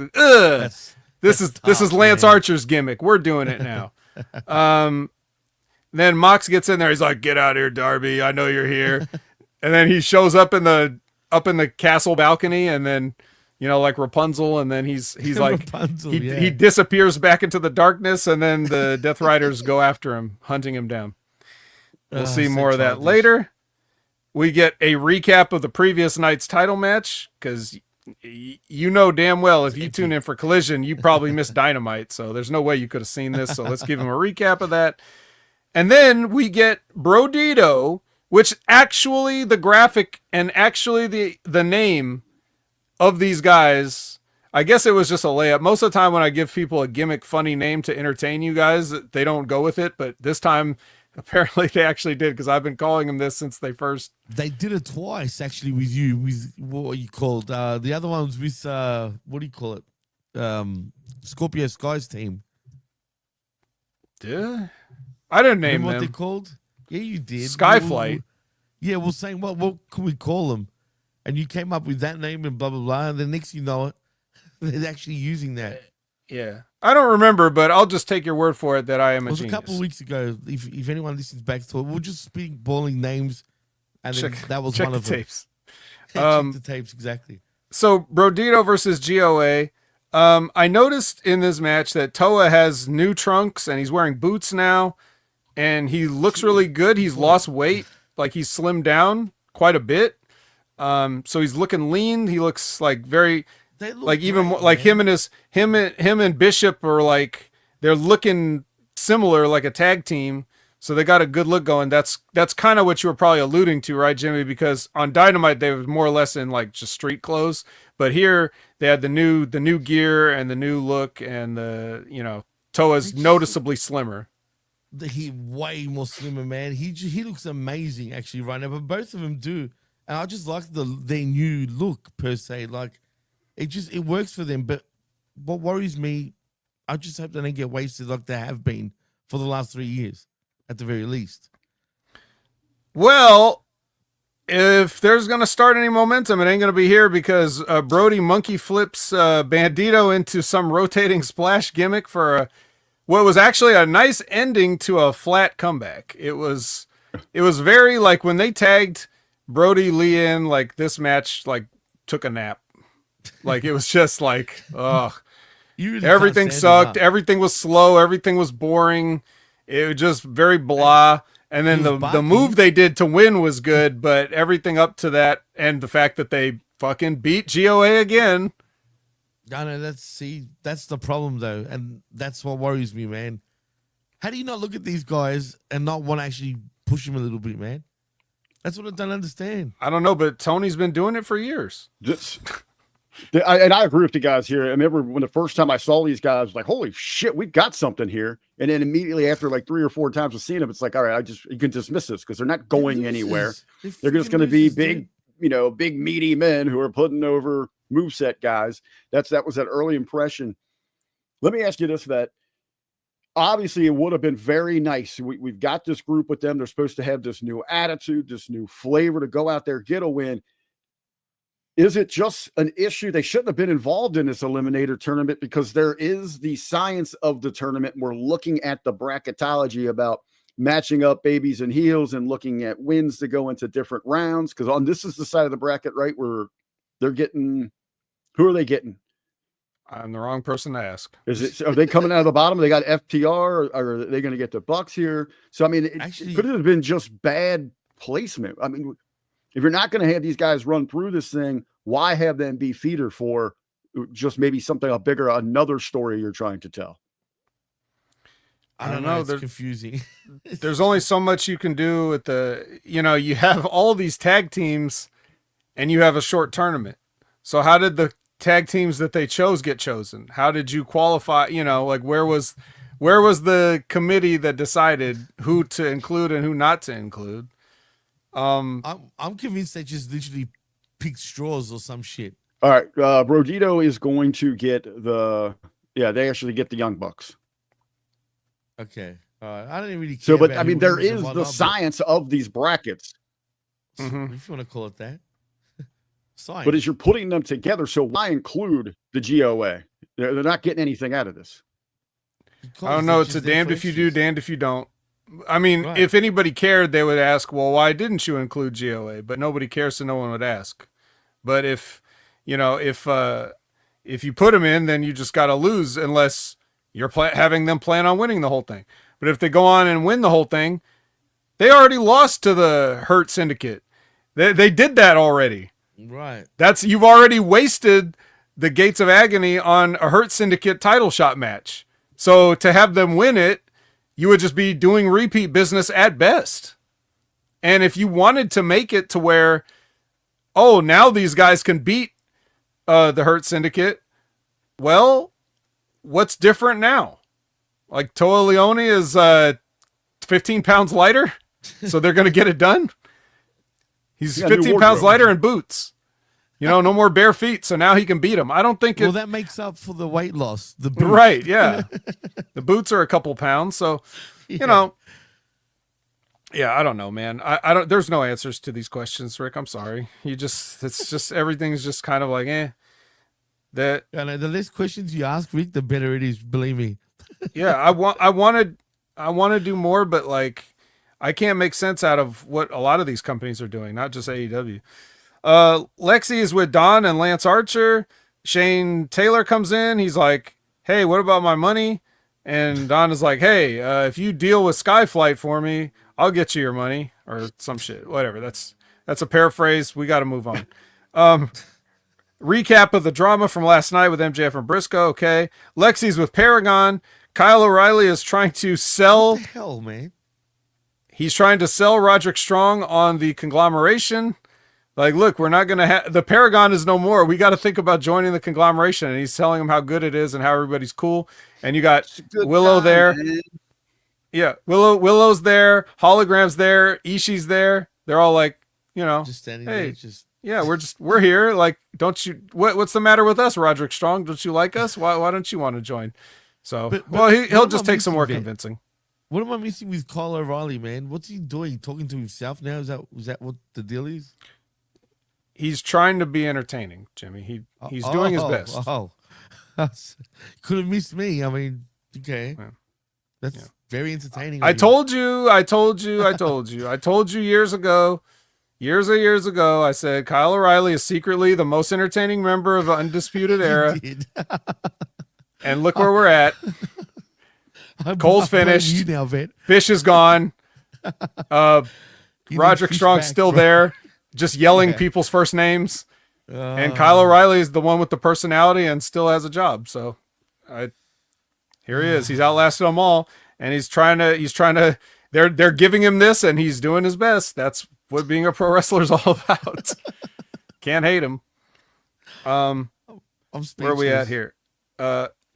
The camera is following Jon Moxley hunting Darby Allin, and then they see him get abducted by Darby, and then they conveniently cut the camera off at this point because we have a match coming up. If I'm filming and I see somebody get kidnapped in front of me, I think we're going to stay with that. But I mean, we got because man. We now have these production meetings. We've got this show very tightly timed, and we can't be spending time on impromptu kidnappings right now. We've got to just move on to our next match, which is Chris Statlander. If anything's good to get you off a kidnapping of Jon Moxley, it's Chris Statlander. That'll make you forget all about it. And she's gonna get wait a minute. She's got a match with Lena Cross from Australia.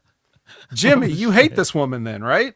Am I to believe you hate her? I never heard of this woman in my life, and I'm generally in Wait tune a minute. with, I thought you knew everybody in Australia. I kid you not. I'm in tune usually with the Australian independent scene, but get this. After I watch that, I jump on social media, and who comes up? It's her. Because I'm thinking she didn't wrestle for one of the major indie promotions here, and she didn't.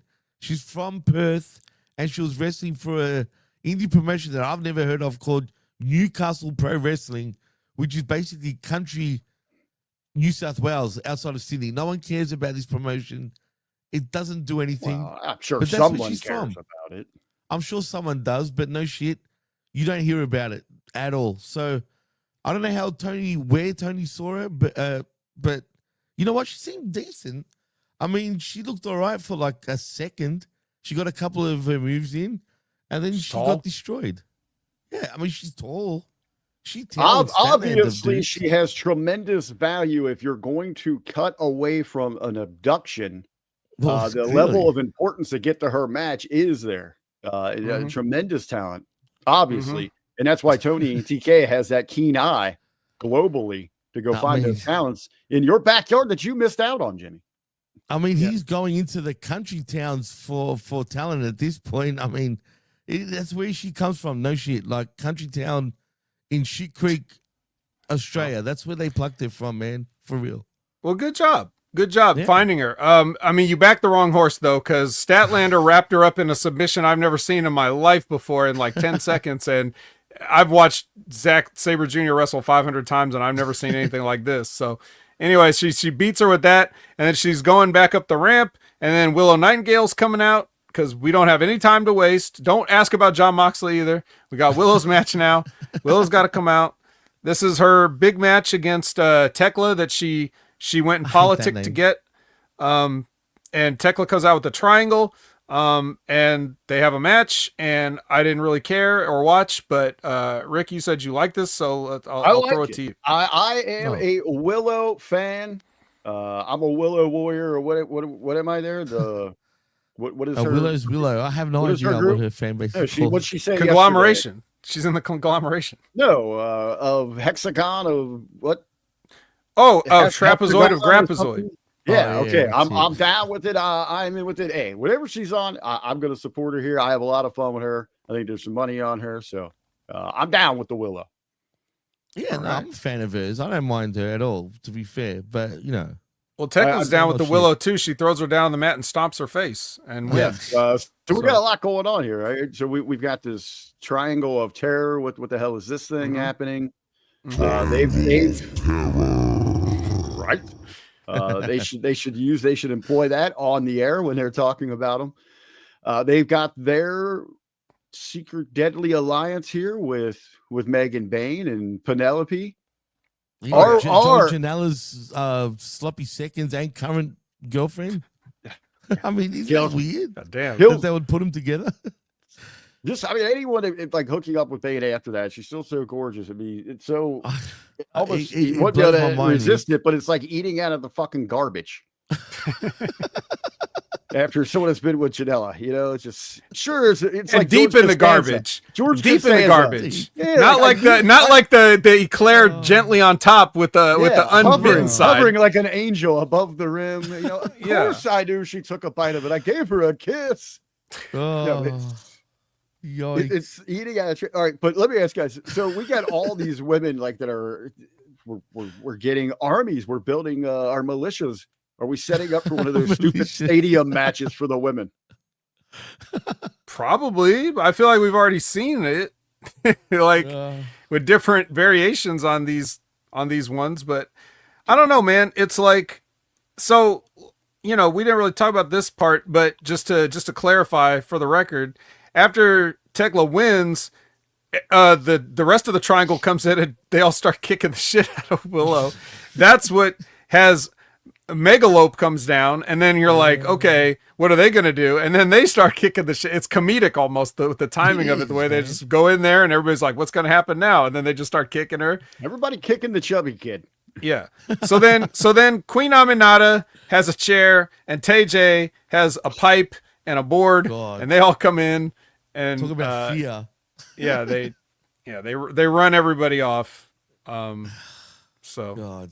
What is that rule you guys have that we're allowed that one pass with a talent that when they get on the screen we are allowed to just tune it out? The disavow rule, yes. I think I'm going to go ahead and cash my contract in on that. When anything with Tay, when she comes on the screen, I'm checking out completely. Okay, she's really bad, man. Well, thankfully this was all it was. Just a quick run in with her with the pipe or whatever. I don't remember which one had the pipe and which one had the board at this point. But Anna Jay's got that weird board that she can barely carry, let alone swing that she's been trying to hit. And there's tape on it. Yeah. What was that board doing before she picked it up? Like, what was that going to be for? What were you going to do with that? But anyway, that happens. Then we get Lexi with Billy Gunn, and then Anthony Bowens comes in and yells at him, and then Billy's like, I'm not going to sit here and take this, and he leaves. So there's that. Yeah. Earlier, they show Swerve and Nana warning the Bucks and Okada about, I don't know, whatever, getting their asses kicked, I guess. And then they go to, that was earlier in the day, but now in the day, Don and Okada are here, and Don cuts most of the promo, and Okada says, "We don't need to talk. Let's just fight, bitch." So Let's just figure out. I I love it. That reminds me, one moment. But yeah, so Rick, you were saying that they've clearly just spun Swerve into this whole Okada thing. If we take this as a la carte thing, how interested are you in seeing this contest?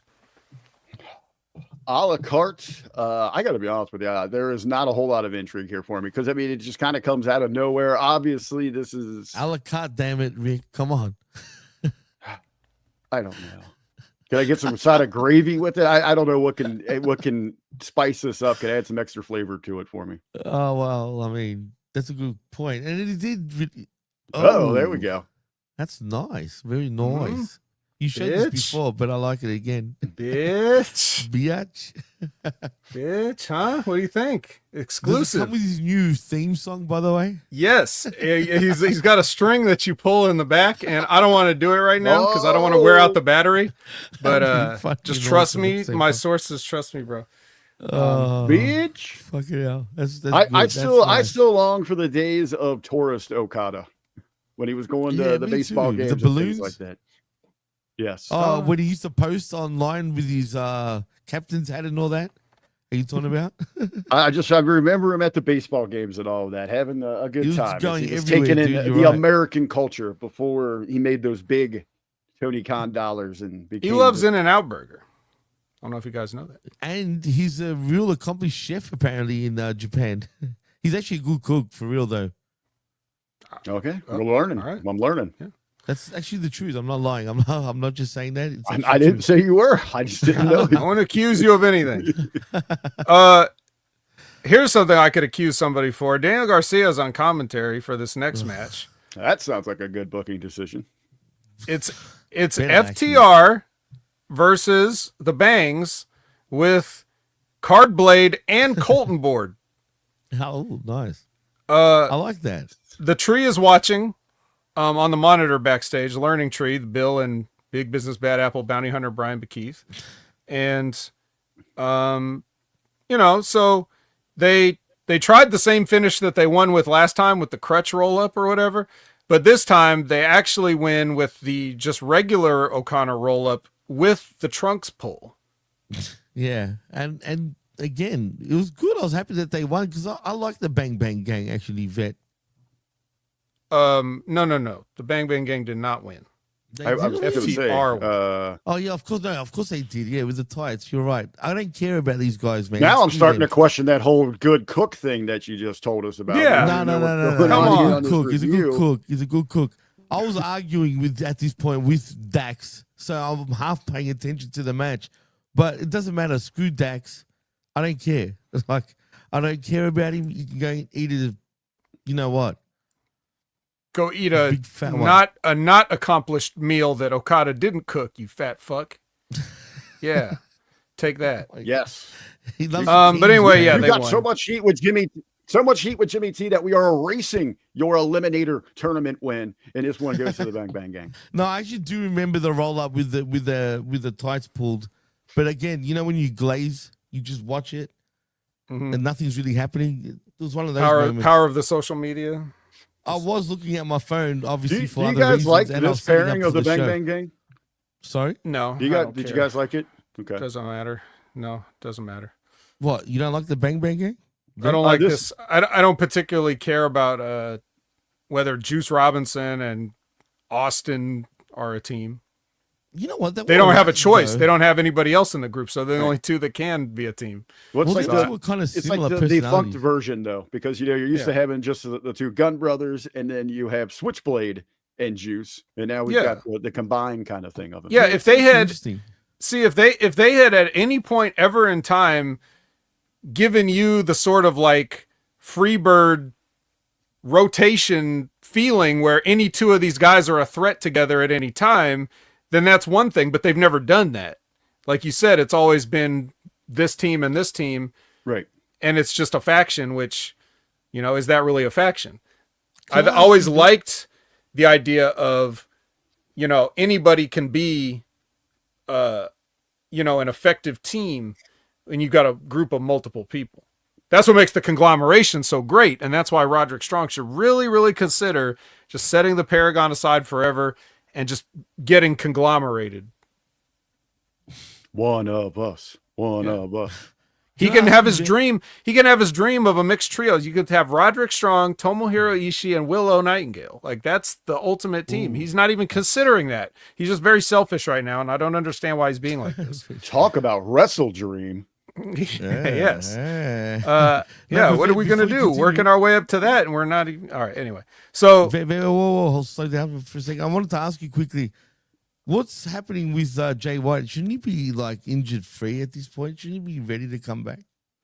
I believe I addressed this the previous week. No, it was on the Impact attack. I had to give this report because I found out this report. Okay. Apparently, when his hand injury was healing, he somehow, they didn't say how, but apparently he somehow has a shoulder injury now. What? So that's further sidelined him. How does he go from wrist to shoulder? Okay. Maybe he was trying to work out, and I don't know if it's the same shoulder as his hand. I don't know what the deal is. That's just what, Fightful Select or whatever, whatever outlet is reporting, whatever. But you know how they are with their information. It's like they're at the mercy of whoever's talking to them. So if they don't give them anything, they can't say anything. It's like a shoulder injury. What? I don't know. Like, that's just what it says. That's the best I got for you. Supposedly, Jay White has a hurt shoulder also. That's all I know. So that's why it's taking him too long. If it was just your hand, like, you don't need to miss TV over a hand. That's true. He could have been doing promos, and he could have wrestled, to be honest. Yeah, but you don't have to. Like, in this day and age, you don't have to wrestle, especially with... And whatever. Anyways, we got to go. Taz breaks down the O-face. Okay? Then Athena explains why she didn't cash in right then and there on Dynamite. It's because Chicago and this building is too small of a place for somebody of her stature. She thinks that London is a better place, so she's going to wait until they're there, Forbidden Door at the O2, and then she will enact her title match thing or whatever, even though, as I pointed out, and I don't know if they're going with it or not, but I mean, shit, she already pinned Toni Storm. She shouldn't need to cash it in. She should just get it, right? True. But unfortunately, apparently it doesn't work that way. Well, we'll see. If you want that big match feel, you talk about creating that career moment. You get the O face at the O2. What a selling point that they're going to have there. Oh my. Yeah. Oh my, yes. OMG, the O face at the O2. Forbidden Door. The marketing's already there. Mike in the chat actually brings up a good point. If the building is too small, why would you point that out? It's the same reason that a heel says your sports team sucks or anything about your town sucks. No, I know, but I think he's talking about it in the broader aspect, like AEW. Like, why would AEW do that to themselves per se? You know what I mean? I don't know if they did it to themselves. I don't even know if she said it. I might have just said that. She was talking about Chicago for sure. I don't know if she said anything about the building. That's just me. The hammering home point is that the Chicago audience isn't worthy to see a moment like that. Right. And if she was in her hometown, she would have said it was too small of a place. It doesn't matter where they are. That's just what the heel says in the promo. They're like, I'm not doing it for you people. I'll do it for these people. Cause man, whatever. It's not that big a deal. But yeah, like I said, I don't even remember if she said anything about the building itself. So don't attribute that to her. That was just what I said. Platinum Open Challenge. Okay, answer by Roosh. I could have sworn Roosh has answered this challenge before. I guess he just must be really bored. He comes out. He plays with his food for the whole 5 minutes and doesn't get the win. Does he not understand English? He's the first person. He doesn't need to understand English, but yes, he does. Time is universal. Yeah, but he didn't care about the time. He's sitting there, ready to do his finishing move, and the time, like everyone's like 3, 2, 1, no urgency whatsoever at all. And then, well, apparently he's not. Yeah, he's not playing by the rules at all. He doesn't care. Okay. He's ungovernable, Jimmy. You know that. So that's why I lost Ingobernables. You can't control raging bull at this point. Mm-hmm. So So yeah, they continue to just kick the shit out of him because time is meaningless here. So they just keep kicking the shit out of him. And then security comes in, and they're the only ones that's going to come in because Max has no friends. But so anyway, yeah, they come in, they get tossed by LFI, and then Jet Speed and AR Fox come down and they fight LFI to the back.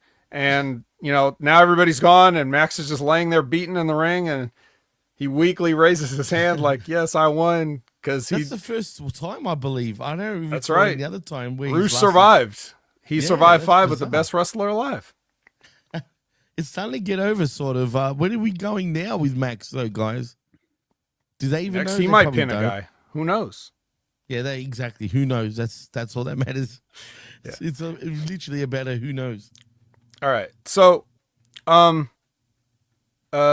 yeah. Any other further stuff, Rick? Anything about the Max 5-minute Roosh, whatever? I just kind of I like that when security can't get the job done, they find 2 of the guys that are probably even bigger pussies than the security team and Jet Speed to come out to try to break up the melee. Are we getting a Max babyface turn? Even because we're seeing Bowens going to the heel side here. Well, they already been sort of. Well, if you're entertaining, the crowd will like you. Ironically, they're already trying to go along with his stupid off-rhythm chant, right? And they have been for weeks. So, they're much more into whatever he's doing, and that's the problem. Everybody is just entertained because, again, as you're constantly reminded, Unreal now streaming on Netflix. This is all fake, so it doesn't matter. You just be entertained by anything that we do. I think, which you have talked about weeks ago, that is why this is working when people are annoyed with it, and it's catching on because it's the only thing that's different on this show. Yeah, what are Jet Speed doing to entertain you? They're not at all. Well, getting beat up, I do enjoy that when they do get beat up. Right. So they're being in the match. If Bailey's, kicking people, they cheer that. But then also if he's getting tossed around like a rag doll by Bobby Lashley, they cheer that. They cheer that. They just like anything that happens because people aren't as invested in the individuals. They're invested in the spots and the stunts or the action or whatever it is in the moment that's right in front of their face, the furniture, the shocking thing you might say on a promo. Like whatever that is, that's what it is. Shocked this week to find out that Speedball is a heterosexual. Oh my goodness! I learned that this week. I was shocked. Shocked. A heterosexual. He's here to shock the world because he is the shock master. Or like we were talking about with AR Fox, for example, right, Jimmy? We're saying like people are cheering AR Fox loudly because he keeps getting his ass beat, and they're ready to see him win one. Like you can get somebody over by beating the shit out of them repeatedly. If it's done a certain way, that can get over, but they don't know. They don't know that. Yeah, they don't know that. It's just happening, and we'll see if they take advantage of it. Shane Taylor Promotions featuring Anthony Ogogo. This guy still exists. Deport him, please. On the paycheck, Deport this man. Why is he still in America? What is he doing? He's not wrestling. He's not boxing. He's just standing. He's accompanying. And when does he? I must have missed the Ring of Honor episode, which was all of them. I must have missed the episode where they signed him to Shane Taylor Promotions. But here he is with them now. So that happened. And then we got Skyflight today, man. And Scorpio beats one of the infantry with his TKO thing. Great. And he's back, I guess, now officially, right? For good, I assume. Yeah, who cares? I didn't care about this match. Didn't care about either one of these guys, Jet Speeds, Speeds balls, and whatever balls you want to play with. But I just don't care.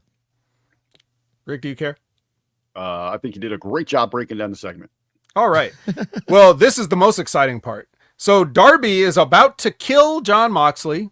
Fair's fair. I mean, it's happened multiple times on the other end, so it's only right somebody try to kill him now. He's going to throw him. Was he trying to kill him or trying to just get him a fast pass out of Chicago? I guess that depends on where the train is in relation to when he lands. He could land on top of the moving train and get out of Chicago, or he could land in front of the moving train and get run over. Next week, they're in Cleveland. I have taken that Amtrak ride plenty of times. It is a beautiful, beautiful scenery, relaxing ride there that takes you right out of Chicago into Cleveland. Darby might have just been doing him a favor, just helping him get to the next town, making towns. That's what it's about. Well, if that's the case, then that stupid, rotten security that's never good for anything except ruining a good time. They prevent Jon Moxley from going on his little mini vacation, and they save his life. And, there we go. Well, we almost had it. I know. I like how they knew to cut back to this, like right at the moment he was about to get pitched over the side too. That was good. I guess that, they were only so enthralled after cutting to Statlander and all that stuff. Like they had to, what is happening with Jon Moxley anyway? Let's cut back to that camera. It's like I imagine it's been following these guys the entire hour of the show that we've been like, it took him an hour to drag Jon Moxley all the way out here.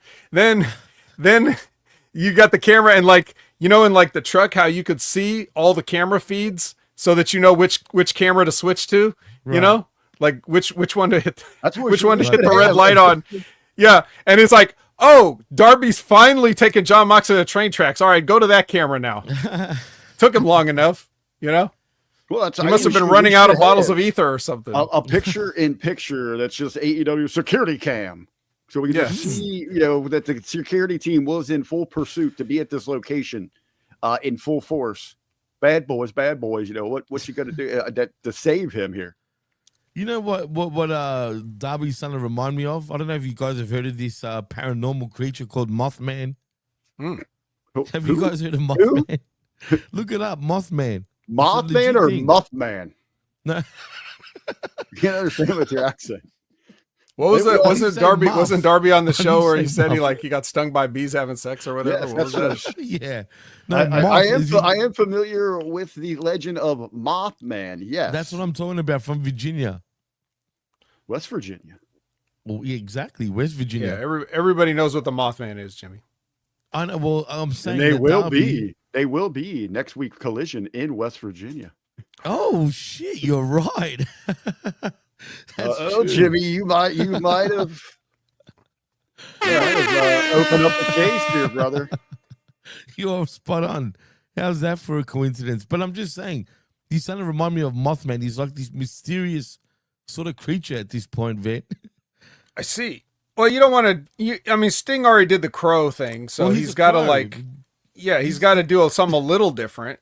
So, see, right. I wonder if you put light on Darby, does he go, Because they did. These days. Remember, they did shine the spotlight on him. He just stood there, so I guess he's fine. Yeah, when there are Mothman sightings, bad things happen. Exactly. Sure. Like AEW booking. Yeah. Exactly. Well, we're not in West Virginia yet. We're still in Chicago for a Chicago street fight. It's, of course, Dustin Rhodes putting that TNT title on the line, that feel-good moment at All In. He's putting that title on the line against Kyle Fletcher, the man who feels like he was always deserved that title shot. And I hate Kyle Fletcher so much. Can't stand him. Don't like him. Never going to like him. It's over for Kyle Fletcher and me, but I will give him credit and thank you for this one thing. Thank you for not wasting a moment pulling out a kendo stick so I could disavow this match completely. I didn't watch it. I don't care. I don't know what happened. Jimmy, take it away. It was a bloodbath, dude. Basically, this match was a bloodbath. At this point, I was getting ready to do the show with you guys, but just, glazing at it in the background. All I saw was blood, and more blood. And Kyle Fletcher crying as he becomes the new TNT champion of TNT, I guess, in AEW. Hey, so, all right. Yeah, so, he was happy because he was crying when they win championships. And this is no different. Josh says there was a screwdriver used in the match. Is that accurate? Yes. I didn't see a screwdriver, but I didn't watch it. Saw one? I'm sure there was. Vodka and the OJ will get you through these shows. Screwdrivers for everyone. Absolutely. Hey, you did have, it did create some buzz there. Internet talking about it. These guys go out there, beat the living shit out of each other. Absolute blood bath to close out this 6-show run there in Chicago. So, those fans seem to like these sorts of things. And I think that was probably a good explanation point to the run they had at this arena here. Can I ask you guys one thing? I mean, technically I shouldn't. I should disavow this, but I kind of got to know because it's bigger than just this match. I've got a feeling. So Kyle Fletcher right. had like 2 matches with Adam Cole, and Adam Cole might be done forever. Did Dustin get hurt in this? Did anything happen to Dustin? But poor Dustin taking the ill-advised bumps. Is Kyle Fletcher just as rotten as ever? Did he take care of Dustin or what? What anything we should be concerned about as he has to take time off for whatever? Probably already decided before this match, but then again, maybe not because I didn't watch it, so I can't tell you. What do you guys think in your opinion? I'll ask Rick first. Did you see anything that could have ended Dustin's career forever? Vet, this was one of those put a gimmick on it so you can actually protect the guy kind of thing. Go out. So they didn't really do that much. Just a lot of sloppy brawling. Safe. Yeah, he wouldn't do that to Dustin. No way. I couldn't. I don't know. Dustin's crazy. Sometimes he just wants to prove he can still go, and I've seen him take some bumps for guys because he just doesn't want to. You know, like he wants to show out there. I can still got it. You know, you're not going to dismiss me. And you see that with a lot of the old guard, those veterans like that. They want to show they go out there, especially in this kind of today's wrestling landscape where there's so much emphasis on the BS wrestling. This was one of those. Let's put a hardcore gimmick on it. We can hide a lot of stuff. Let's get through it. Get the title switch, which it was. Do you think this was like a roundabout way they wanted to get to Fletcher, but we got the opportunity to tell that feel good moment with Dustin there in Texas, and it's nice for the lineage of the title that we say one of these beloved guys in the business with a tremendous history. Just the tie into the name itself had that moment with us. Of course it is. And that's the flip side of what we talked about earlier in terms of, we were talking about, did we really need to do a concerto on Christian on TV for this spot? And we're saying like, no, you didn't. It didn't really matter. Did we, did Dustin winning the title all in hurt any plans? No, you could just do that and go around back to it later. It's fine. It's all going to be forgotten in the end anyway, because there's too much content and things move too fast in this world. So, this is like the more positive side of it. Like, I think in this match itself is a symbolic. If this is, if these rumors are true that Dustin's got to step away for some kind of surgery, if there are things, obviously he's up against the clock. Father Time is there, but this is that send off, that symbolic. I've given everything to this business. I have given my heart, my soul, and my blood. Spilled this to entertain all of you. This is maybe that swan song for him. Well, it's getting close, that's for sure. So I just saw this that TN Couponer sent us on X, but it's a post from Dustin Rhodes saying, "Sorry guys, feel like I failed my fans. Gonna be out for a while as Doc said I need a very invasive major surgery. MRIs and CAT scans this week due to Kyle Fletcher." Wow.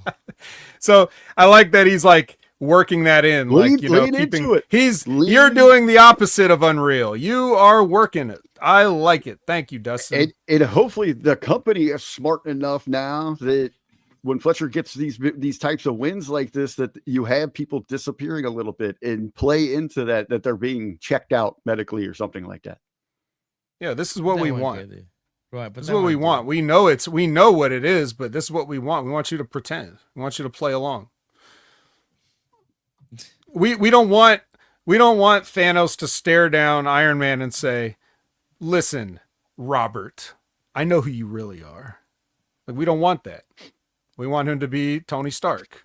So when these wrestlers ruin everything and kill the magic for us. Before I put this glove on, here, read this about a buddy cop film that we're going to do next summer. Yeah, right. Yeah. So anyways, that's all the wreckage pretty much sifted. We have a new TNT champion, allegedly. I wouldn't know, but I'm trusting you guys that you didn't lie to me and the people. And I just read Dustin's apology, so I assume he lost for some reason. So yeah, there we go, guys. There it was. What do you think? This week in AEW, as we say goodbye to Chicago, it was a nice little run that they had there. I like that venue. I hope to see it in the future. 8 clashes at the castle. Love it. I love it, man. I thought, Ben brought up a good point. I mean, great for them to go to Warner Discovery and be like, look at it. They saved a lot of money not moving around that show for the last 3 weeks. Yeah, I'm sure they would have, and I'm sure it wouldn't have been expensive to even hire out the joint compared to your and big in arenas. 2 weeks, right here in Cincinnati, we get an all elite takeover. We get back to back Wednesday and Thursday, Dynamite and Collision, baby. Are you gonna go, Rick? Yeah, you're gonna be the live. You're gonna come back with a live report, right? That's what I was saying to him Right. yesterday. I don't know if you guys are following the national news there for Cincinnati. The excitement might be outside of the arena. We've got some serious issues with some racial tension downtown. Not really the safest place to be. Yeah, I saw that. Are you going or not? Hey, that's what I need to see. I want whoever could be, not Okada, maybe Moxley and Swerve. We need a Cincinnati street fight out in the streets to freak people out. A white guy and a black guy is absolutely just mauling each other alive. All right. God. I mean, We'll see if people start jumping in. Actual citizens just start jumping into that damn thing. Well, like that Brett says, it sounds great for AEW though. I mean, but are you seriously considering going though, Rick? Yes. I had offered some tickets, so I cannot go to Collision because I have to work at the track, but I might make an appearance there for Wednesday. Well, if you do, I'm looking forward to it, man. I'm sure we're gonna have you back right here on the Wreckage. But in saying that, before we do go, tell them what you're doing and what you're up to, Rick, because there's more to come, especially from us. I'm up to the usual. You can catch me right back here, hopefully around 9:30 again p.m. Eastern, as we're going to wrap up night 2 of SummerSlam, Jamie T and me, and then back tomorrow with Mr. Ben Hameen at high noon for that Monday locker room. Beautiful. Vet, tell them what you're doing and what you're up to, man. Well, you know all the usual places you can find me. At Opinion Haver on all your favorite social media platforms. You can check me out every Monday night, 6:30 p.m. Pacific, 9:30 p.m. Eastern for the Impact Attack with Brandon, where we talk about TNA. You can check me out every Wednesday, 8 a.m. Pacific, 11 a.m. Eastern with Big Ray Hernandez for the Next Level Wrestling View. We talk about NXT. You can catch me every Sunday on the Wreckage, as you know, because you're seeing it right now. But we've also got every Friday. We've got Wrestling with Rip Rogers. Every Friday we got the Stevie Richards show, and we've also got Limpin' Ain't Easy with Timmy Baltimore premiering every Wednesday. So please check out all those shows. And as for today, no Twitch stream for me today, but maybe I'll be on something to do with SummerSlam later on a watch along, or we'll see how it goes. So, dude, if you're available, come join us for the review show. Even we'll see. Oh, that's good. Hopefully he does join us. No promises, but if he does, I'm sure it'll be a great stacked show. But yeah, you guys already said where you can find yourselves, and that's essentially where you can find me at this point. Go find yourself. Well, yeah, go find yourself, Rick. Instead of saying the F word, the other F word instead. But anyway, I'll be around obviously for the SummerSlam review show with Rick. I'm not sure if I'll jump on the watch along with Brandon, but he wants me to jump on, but we'll see. I don't want to talk about it twice over. But in saying that, till later on, hopefully, what time did it finish yesterday? It was before 10, wasn't it, Rick? It went off the air. We started around 9:30. Yeah, so hopefully it's a 9:30 start time again from us, just like yesterday. So in saying that, till next time, I am Jimmy T. He is the best in the world. And my co-host, Jamie the Vet Williams.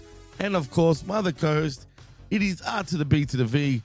And till next time, peace out and much love to everybody that joins us in the chat. And please share, subscribe, and keep liking, man. We really appreciate it. And see you later.